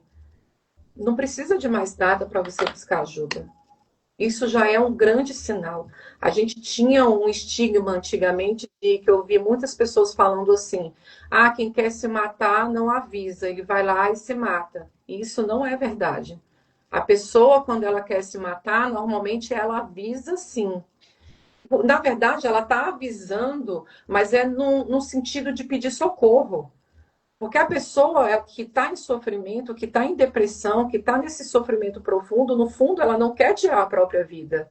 Ela quer se livrar desse sofrimento, dessa dor que ela não aguenta mais. A pessoa não quer morrer, mas ela está com a mente tão bagunçada, ela está tão doente, que ela acha que a única solução é tirar a própria vida, né? Mas ela dá sinais antes. Então, se já você está vendo o isolamento, está vendo a desesperança, está vendo a falta de socialização, a tristeza no olhar da pessoa, uma pessoa depressiva, você vê no olhar dela aquela desesperança, aquela tristeza. Falou em pensar em tirar a própria vida já é um sinal de alerta total. É procurar ajuda mesmo, psiquiátrica, procurar a sessão. Aqui no Brasil, a gente tem eu até anotei aqui, o CVV, que é o Centro de Valorização à Vida, que funciona 24 horas por dia. O número é 188, aonde você pode pedir socorro, que você vai ser acolhido 24 horas por dia. A hora que você precisar, você pode ligar, tá? Nós temos hospitais psiquiátricos, não é a melhor maravilha, acho que deveria ter mais estrutura, mas aqui em Brasília, por exemplo, a gente tem um hospital psiquiátrico. Na maioria das cidades também tem os CAPs, onde você pode buscar ajuda de emergência, mas é levar esse paciente realmente de urgência para fazer um tratamento. Não esperar a pessoa deixar uma carta de lembrança para um familiar. Então, antes disso, vamos fazer o acolhimento, levar realmente para fazer o tratamento de urgência. Eu concordo com a sua colocação sobre a pessoa avisa. Vou citar aqui a minha experiência própria, que quando eu tinha aproximadamente 16 anos, antes de eu contar isso, eu quero fazer aqui uma menção da minha cunhada Maricélia. Fez aqui um comentário. Estamos conectados aqui juntamente com o teu sogro. Olha, meu sogro está lá me assistindo também. Meu sogro Jorge está me assistindo também. Acredito que nesse momento eles estejam lá no Rio Grande do Sul. também em Tramandaí, ou Imbé, é uma cidade que fica ali ao lado de Tramandaí. E a Maricélia, ela é irmã da minha esposa, então eu já deixo aqui o meu abraço para vocês aí, um beijo carinhoso. E fico feliz que vocês estejam aqui assistindo. Aos demais que estão nos assistindo, mais uma vez eu peço que, se puder, compartilha essa live com outras pessoas, para que as pessoas possam, né, ouvir aqui um pouquinho disso que a gente está falando, que talvez pode não resolver o problema, mas pode trazer uma ajuda muito grande e pode esclarecer também uma dúvida muito grande. Com certeza. E também essa live, eu acredito, como nós estamos fazendo direto do Instagram da doutora Alessandra, porque o meu não consegui iniciar pelo meu Instagram, acredito que você vai deixar salva depois para as pessoas acompanharem, né? Agora, voltando ao assunto ali sobre quem pretende fazer, né, ou quem não quer cometer o suicídio, avisa, eu concordo, e cito um episódio, já falei isso anteriormente com outras pessoas em vídeos, e volto a falar. Quando eu tinha 16 anos, foi quando eu tive meu primeiro sentimento. Foi quando eu tive meu primeiro sentimento em relação a isso. E eu lembro como se fosse hoje, não lembro o mês, não lembro o dia, eu lembro do dia da semana, era um domingo. E eu tive essa sensação de algo ruim acontecer, porque a gente sempre fica nessa apreensão, parece assim que todo tempo vai receber notícia ruim, todo momento vai morrer, alguém vai morrer, é uma paranoia. E eu tive isso. E eu tentei falar com alguém, mais precisamente, meu pai. Eu não sei se ele estiver assistindo, se ele está assistindo, né? O que eu estou falando não é como forma de atacar ninguém, é apenas um relato, né? É um relato. É apenas um relato, exatamente. E eu disse que estava com um sentimento ruim. E ele falou, que sentimento? E eu falei, parece que alguma coisa ruim vai acontecer, parece que eu vou morrer. Então, ele usou ali um pouco mais de brutalidade nas palavras, né? Um pouco mais de agressividade nas palavras, e disse que eu estava confundindo, isso era uma bobagem, eu estava confundindo porque aquilo era um dia de domingo, e que no dia seguinte teria escola, teria trabalho, e aquela coisa toda. Quando eu ouvi isso, no mesmo instante eu me fechei novamente. No mesmo instante eu me fechei novamente. E eu não abri mais a minha boca. Quando eu tinha 19 anos, foi quando eu, pela primeira vez, isso também menciono isso no livro. Com 19 anos foi quando eu tive a minha primeira oportunidade e eu disse, por que não agora? Mas depois, como eu lhe disse há uns minutos atrás, as crenças religiosas falaram um pouco mais alto. Foi isso que, posso dizer que naquele dia as crenças religiosas foram responsáveis por eu não ter feito aquilo, quando eu tinha 19 anos de idade. Depois, quando o tempo passou, uma das formas que eu comecei a usar, isso é bom os pais terem muita atenção a isso, eu sempre gostei muito de escrever. E houve um tempo em que no Facebook eu escrevia umas reflexões, umas coisas que saíam da minha cabeça, que até hoje, às vezes eu fico pensando, né, onde é que saiu isso? E postava lá. Só que depois, já, se eu não me engano, até depois que já tinha sido diagnosticado com a depressão, eu fui ler novamente essas coisas que eu escrevia, achando que era uma reflexão, são todos desabafos. Sim. Eram todas mensagens indiretas, tipo, como se fosse um pedido de ajuda, mas ao mesmo tempo avisando, eu estou querendo ir aí estou querendo encontrar a luz do fim do túnel, e essa luz talvez ela se acende depois que o olho fecha, algo parecido com isso. Uhum. E eu, lendo aquilo, eu pensei, isso era um desabafo, era um pedido de socorro, era um recado. Foi um pedido de ajuda, literalmente. Exatamente. Quando eu escrevi o livro, algumas dessas coisas eu consegui juntar e consegui colocar ali no livro. Então, é muito importante isso, principalmente para os pais, né? Ficarem atentos aos filhos, porque às vezes tem a rede social, às vezes tem lá, né, Você falando sobre o seu caso, por exemplo, como é que foi a questão do acolhimento familiar nesse processo todo? Como é que foi o acolhimento, tanto no início como depois já diagnosticado? Bom, como Um pouco aí, mas assim, no processo todo, né? sim, no, como eu havia mencionado lá um pouco antes, né? A minha esposa, ela foi a peça principal aqui, eu vou dizer assim. Que ela foi a primeira pessoa, quando eu decidi pedir ajuda, a revelar as minhas intenções, aquilo que eu tinha desde sempre na minha mente projetando.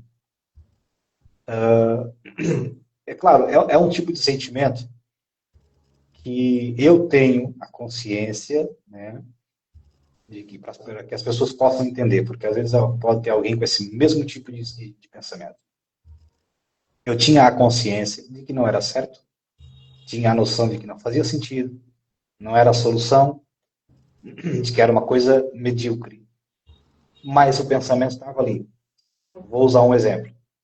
É como se houvesse uma fogueira e você sabe que se botar a mão no fogo, você vai se queimar, vai fazer mal.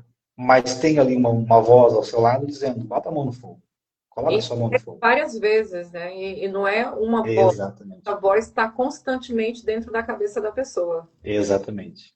E sabe onde ela surge, pelo menos no meu caso, onde surge com mais intensidade? É no momento da irritação, quando há frustração, quando há quando há situações que é o que eu sofro muito, é o complexo da inferioridade, quando há situações que aquilo desperta, são todos gatilhos Uhum. para virem esses pensamentos. Então, quando eu estava mesmo assim numa situação bem complicada, que eu não tenho saída, vou ter que pedir ajuda. A primeira pessoa que eu conversei foi ela.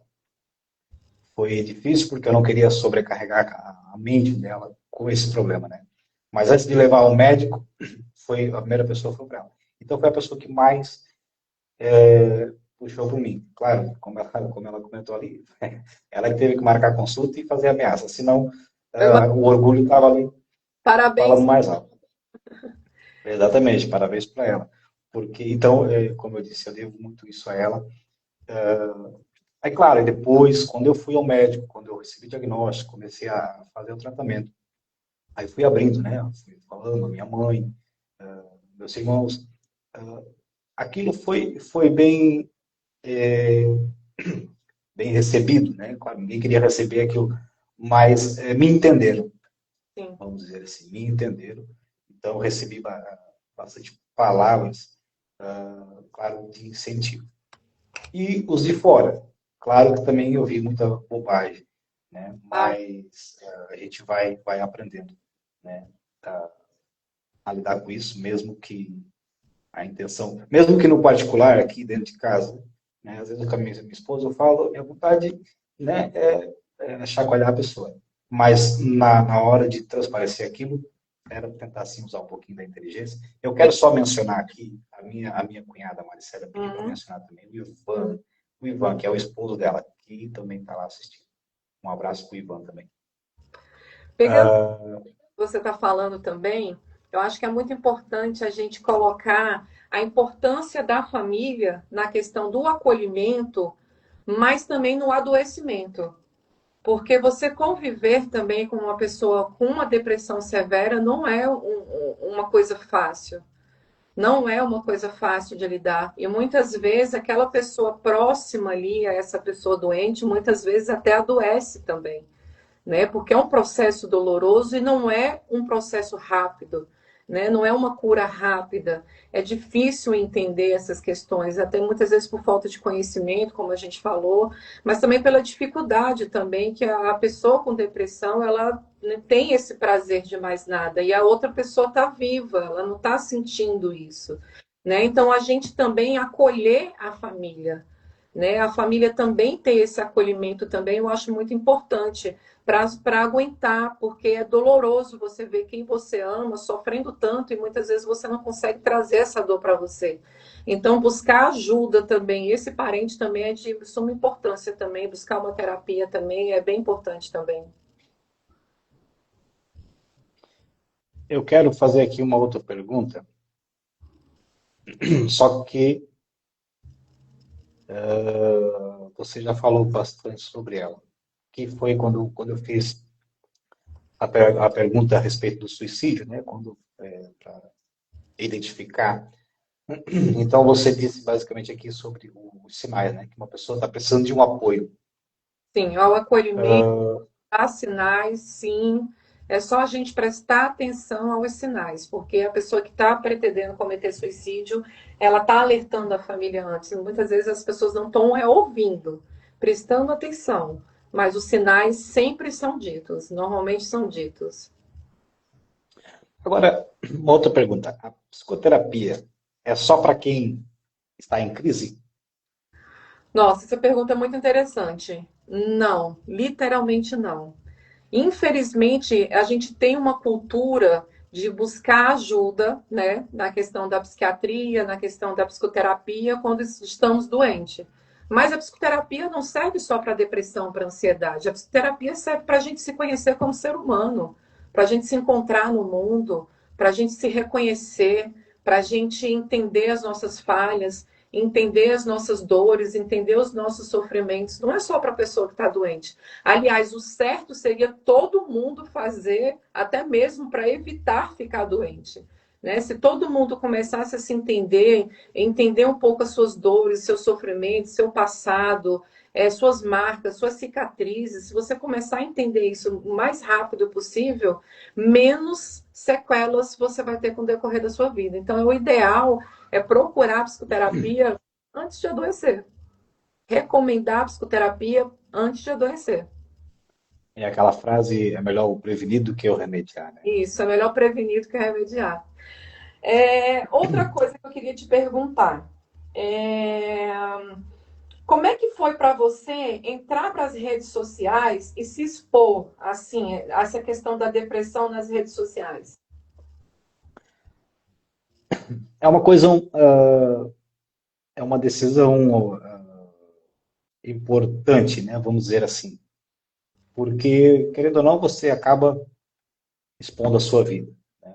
Apesar de que muitas pessoas estão ali vendo, né? Mas você está ali entrando num desafio. Vou dizer o porquê. Porque houve uma situação onde eu coloquei. A gente às vezes faz ali alguns vídeos tentando aqueles vídeos montados, né? Faz ali uma montagem com a intenção de mostrar para as pessoas uma mensagem, né? Igual, por exemplo, até a minha esposa me ajudou a fazer isso. Pegou ali uma sequência de situações onde foi gravada, situações que ela me gravou dormindo, até mesmo tem uma situação ali em crise, deitado no chão, que foi uma das minhas saídas. Deitei no chão frio, com aquela intenção na hora até foi engraçado, mas eu estava tentando me regular.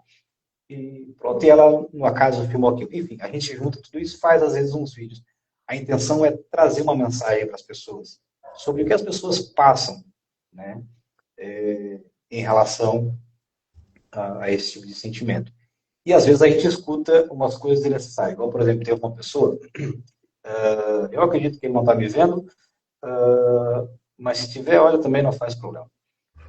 Que quando eu mencionei sobre os sentimentos, ele falou assim, e capinar um ódio, qual é a sensação que você tem? E às vezes você tem que, acaba ouvindo isso aí. Claro que na hora, eu não levei aquilo na maldade, né? Entendi ali, tentei levar aquilo num tom Pro outro lado. da brincadeira. Por outro lado, sim, um lado mais equilibrado, né? Mas é justamente isso que eu estava tentando dizer, que às vezes a gente se expõe. Para mim, foi um bocado difícil por causa disso. Mas, por outro lado, para mim foi assim, foram quase 30 anos, foram quase 30 anos ali em silêncio, até pedir ajuda, né?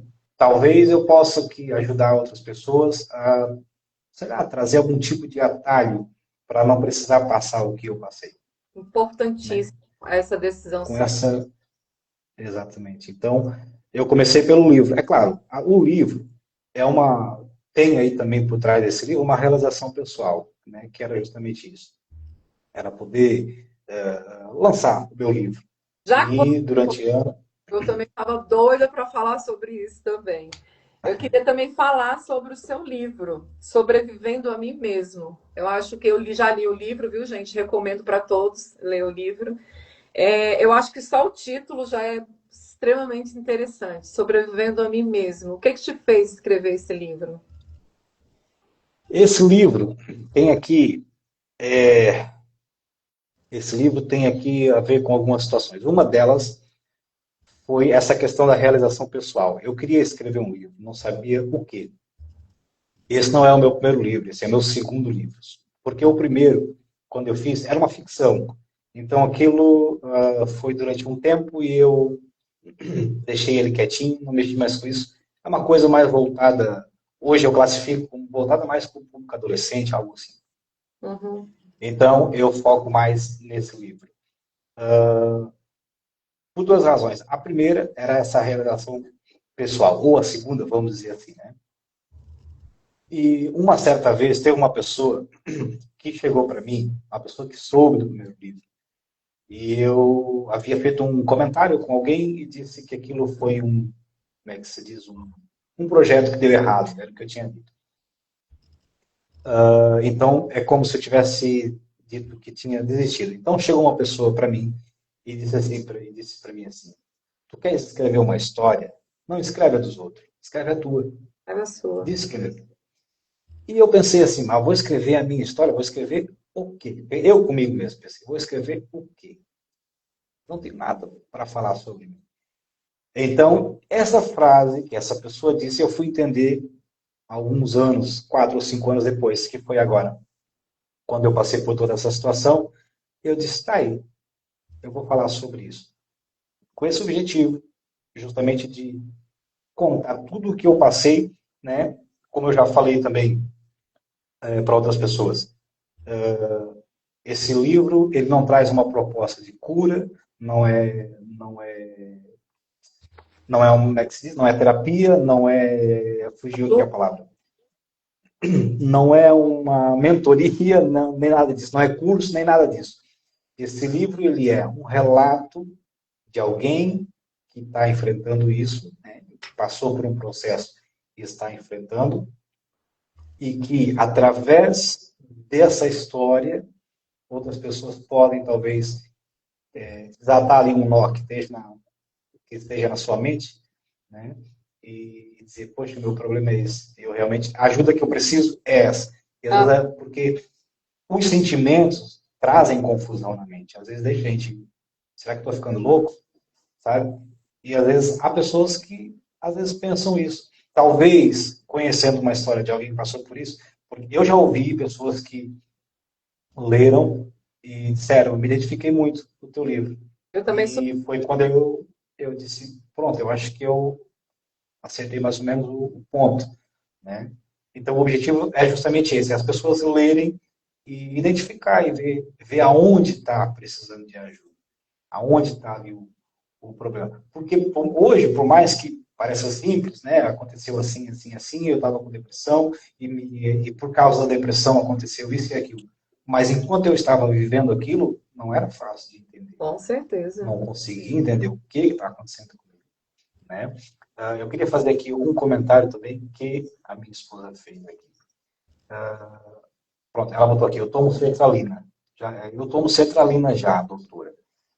E realmente não é fácil. E justamente, ela fez aqui um comentário interessante. Ainda mais longe da família. Nós, vivendo aqui em Portugal, houve aqui um período que a gente teve aqui alguns amigos, só que com o passar do tempo, foram todos embora. E isso em termos de amizade, né? Só que em termos de familiares e parentes, é só eu, ela e os meninos. Então, é uma coisa também que dificulta bastante, se torna ainda mais difícil. Então, é uma coisa que dificulta muito. Exatamente. Você num país onde você é um estrangeiro, E às vezes faz falta, né? Eu sou um pouco mais assim desapegado nessa parte, vamos dizer assim, né? Não que eu seja um coração frio, né? Tenho meu pai, tenho minha mãe, tenho meus irmãos, estão todos no Brasil, Uhum. mas já eu me sinto assim um pouco mais desapegado nessa parte. Ela já sente um pouco mais em relação a isso. Mas a gente está aqui e às vezes faz falta assim você ter Ah, eu aquela imagino. convivência, né? Teve aqui também uma pergunta que a minha cunhada fez, a Maricélia Fernandes, fez aqui a pergunta, e por acaso era uma pergunta que eu queria lhe fazer. A depressão pode vir na genética?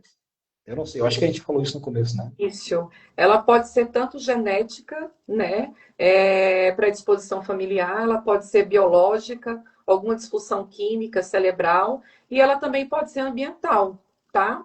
Que é a questão do estresse, traumas, perdas. Então, tudo isso pode desencadear a depressão, tá? Antes a gente tinha aquele estigma de só ah, perdas, traumas, estresse, isso causa depressão. Não, questão genética e na questão da biológica também causa depressão também. E a depressão, ela causa algum tipo de lesão, como dizer, explícita, talvez essa seria a palavra, no cérebro. Sim, Ela causa realmente lesões? pode chegar a causar lesões, sim. Por isso a importância do tratamento ser rápido. Né? Por isso a importância de buscar ajuda rápido. Quanto mais a depressão ela está ali no seu cérebro, ela está danificando. Ela está danificando sua memória, ela está danificando parte ali do seu cérebro. Né? Então, biologicamente falando, afeta tudo. Então, quanto mais você, mais rápido você procurar ajuda, menos danos você vai ter. Então, é Então, importante nesse caso, ajudar, porque pode causar dano, sim. Inclusive, tem pessoas que podem passar a vida toda não tendo a predisposição genética, teve algum trauma, não foi tratado da forma correta e passa a vida inteira tendo recaídas de depressão, pelo fato da demora ter vindo ao tratamento. no tratamento. Então, aqui responde aquela pergunta que foi feita anteriormente sobre o tempo do tratamento. Às vezes, dependendo da gravidade que está ali, existe um tempo para mais ou para menos. É Sim, isso, né? tanto existe um tempo para mais ou para menos, como muitas vezes existe o tempo de a pessoa aparentemente não está mais em depressão, o médico cancelou ali a medicação, e de repente passa um ano ou 2 anos, ela pode ter alguma recaída de depressão novamente. Então, esses altos e baixos depressão, crises de ansiedade pode acontecer o tempo inteiro. Por isso a necessidade da psicoterapia o tempo todo. O ideal seria que todo mundo fizesse psicoterapia, como eu havia dito, para a gente justamente entender os gatilhos e minimizar essas recaídas da ansiedade, essas recaídas da depressão. Porque a gente já entende um pouco mais, o paciente já está entendendo um pouco mais, ele conhece um pouco mais o seu corpo, ele conhece um pouco mais os seus sentimentos, então quando tiver uma recaída, ele está um pouco mais preparado. Por acaso, eu já ouvi pessoas dizerem que eu já tive depressão algumas vezes. Justamente deve ser relacionada a essa recaída. E infelizmente, vale alertar também que essas recaídas acontecem também por muitas vezes, infelizmente, em responsabilidade do próprio paciente, porque às vezes as pessoas querem se automedicar, as pessoas querem, começa o tratamento, naquele primeiro instante que ela começa a melhorar, o que ela faz? Ela larga os remédios por conta própria, larga a terapia por conta própria, porque já acha que está bem. Só que o problema não foi resolvido. Existe um tempo. Quando você está tomando um antibiótico, quando você está com inflamação, você toma um antibiótico, o médico pede para você tomar durante 15 dias. Se você tomar por 7 dias, você vai continuar doente, depois o médico vai ter que prescrever novamente. E provavelmente você vai ter que tomar um antibiótico por um tempo maior, porque o seu corpo já criou anticorpos pelo aquele antibiótico, então pode ser que ele tenha que passar o mais potente. Então, é a mesma coisa. Muitos pacientes começam a melhorar, começam a achar que estão bem, largam a terapia e largam a medicação por conta disso. Aí, daqui a pouco, tem uma recaída pior do que foi a primeira.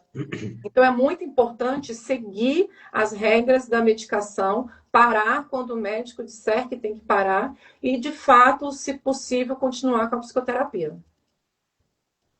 E quando a pessoa, o que ela deve fazer quando ela chega naquele ponto assim, eu não estou conseguindo mais dar conta de tudo. O que ela deve fazer? Eu falo muito isso com meus pacientes sobre essa questão de dar conta de tudo, sabe, Natanael? Eu acho que a gente tem que parar com isso, sabe? Acho que a gente tem que parar de vestir essa armadura de eu dou conta de tudo, eu resolvo tudo.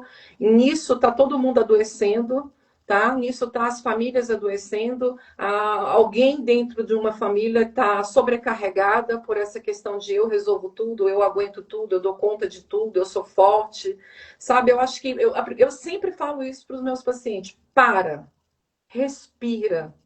Você não tem condições de cuidar de ninguém se você adoecer.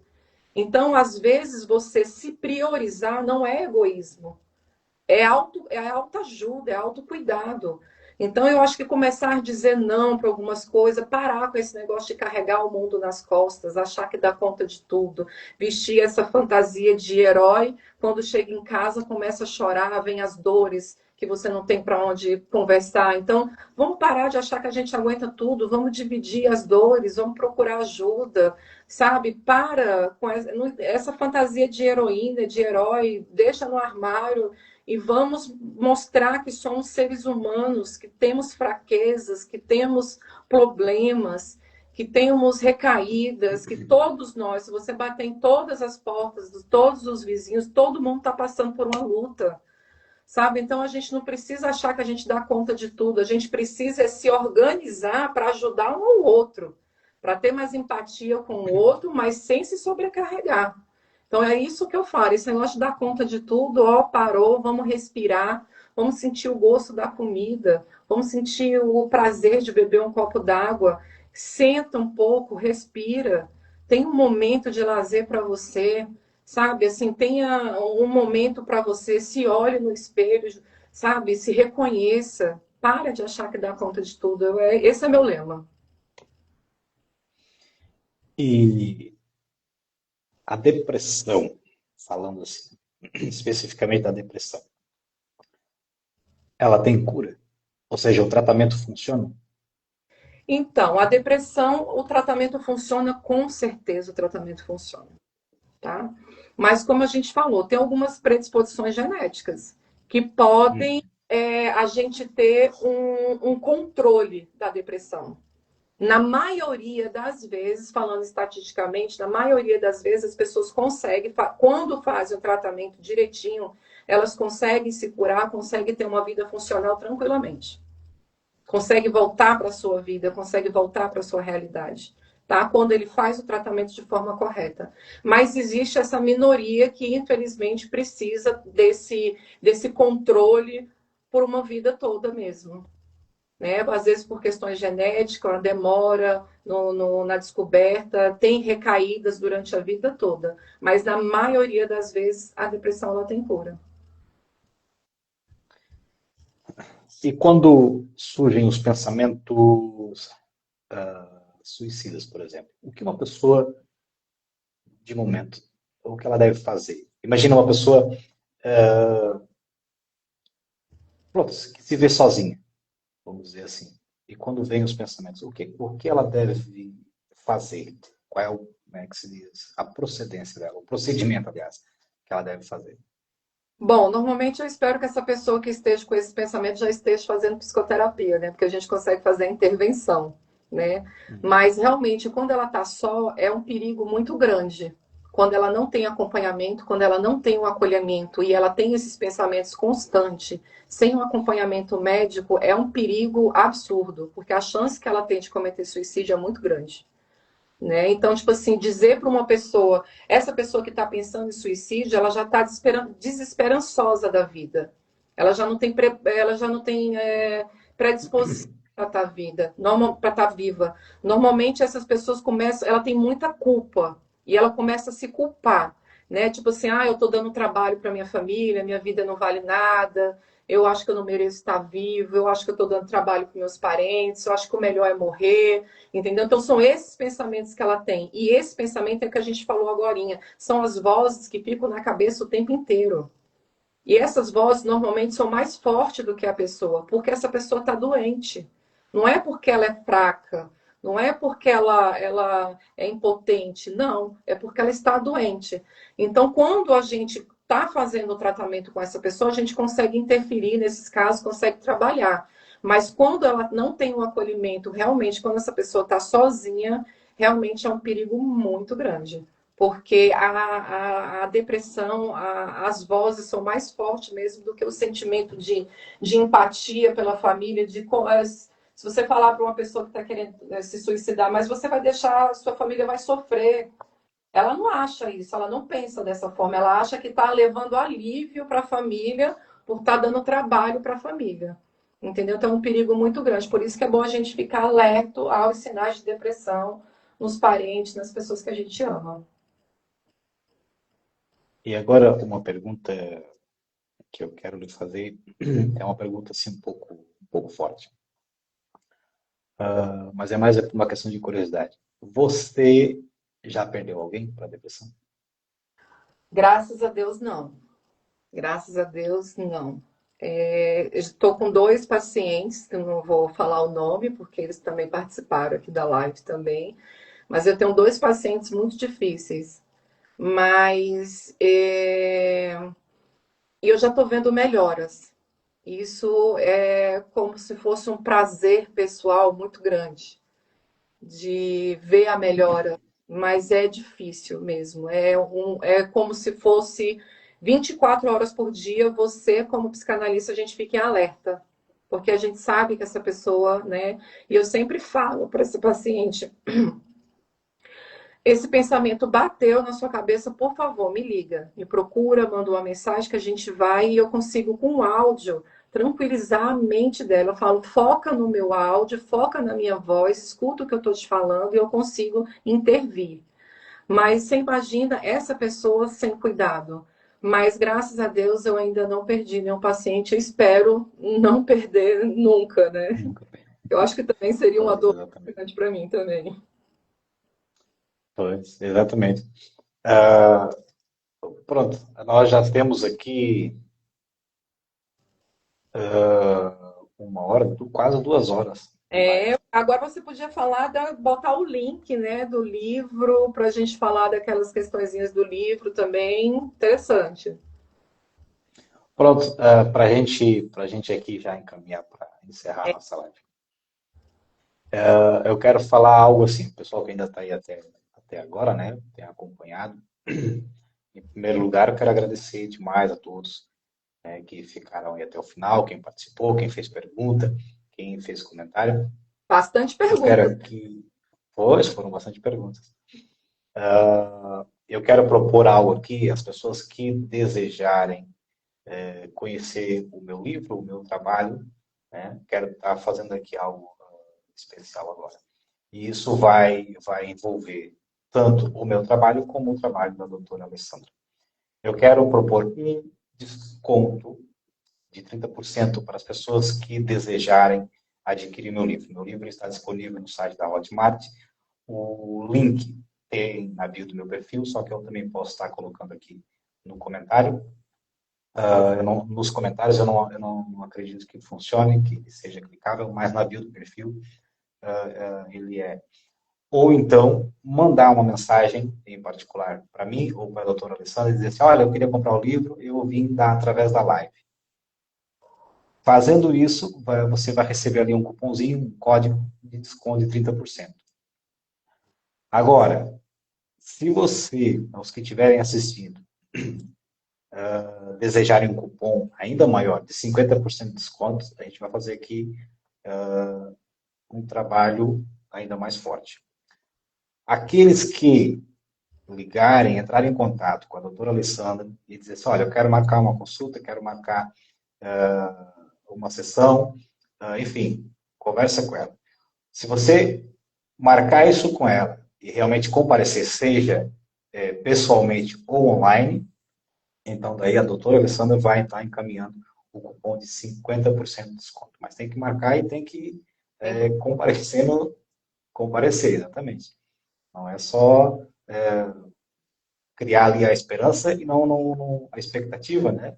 E não aparecer. Isso é importante para todo mundo. Então, a gente vai estar fazendo esse desconto. 30% para aqueles que vierem no privado e dizer, olha, eu vim através da live, eu assisti a live. Então, a gente envia, né, o código com 30% de desconto. Ou 50% de desconto se marcar uma consulta com a doutora Alessandra. Tá certo? Certíssimo. Será que eu espero que todo mundo tenha entendido. Eu espero que também todo mundo tenha gostado da nossa live, da nossa conversa. E claro, espero outras vezes poder a gente estar fazendo esse trabalho novamente. Não, vamos quero parceria aí, vamos continuar. Tem muitos temas, então são muitos temas aí que a gente pode abordar aí. Exatamente. Eu quero mais uma vez agradecer a sua disponibilidade e também o convite, né, ter aceitado o convite. Enfim, o trabalho que tem feito também me ajudando, né, a questão da divulgação aqui do meu trabalho. E pronto, tem sido importante porque quando a gente decide fazer um trabalho como esse, não é fácil, há muitas pessoas, né, que não, enfim, não tem ali uma certa atenção, né, como a gente, pelo menos como a gente gostaria que fosse. Sim. Mas, pronto, eu acredito que vai dar certo. Eu quero agradecer também a todos que participaram da live. Foi um prazer ter recebido esse convite do Natanael. Eu espero que venham outros convites. Eu também vou fazer convites também para você, para participar também de outras lives, que eu achei muito interessante, eu achei muito produtivo. E agradecer a você, primeiramente, e agradecer a todos que participaram. Um beijo mesmo, muito obrigada pela participação de cada um de vocês. Muito obrigado a todos. A gente vai agora se despedir. Eu vou fechar aqui a transmissão porque, aliás, vou fechar aqui a minha participação, né? A doutora Alessandra que vai estar encerrando a live. Então, por isso que eu vou desligar aqui primeiro. Um forte abraço a todos, que Deus abençoe a todos e até uma próxima, se Deus quiser. Um abraço, tchau. Gente, eu vou estar fechando aqui a live também. Qualquer coisa, pode chamar no privado também, que eu vou estar respondendo as perguntas que não foram respondidas aqui. Ou se vocês tiverem outras perguntas também, é só me procurar no privado que eu estarei respondendo. Ok? Um grande abraço, obrigado pela participação de todos.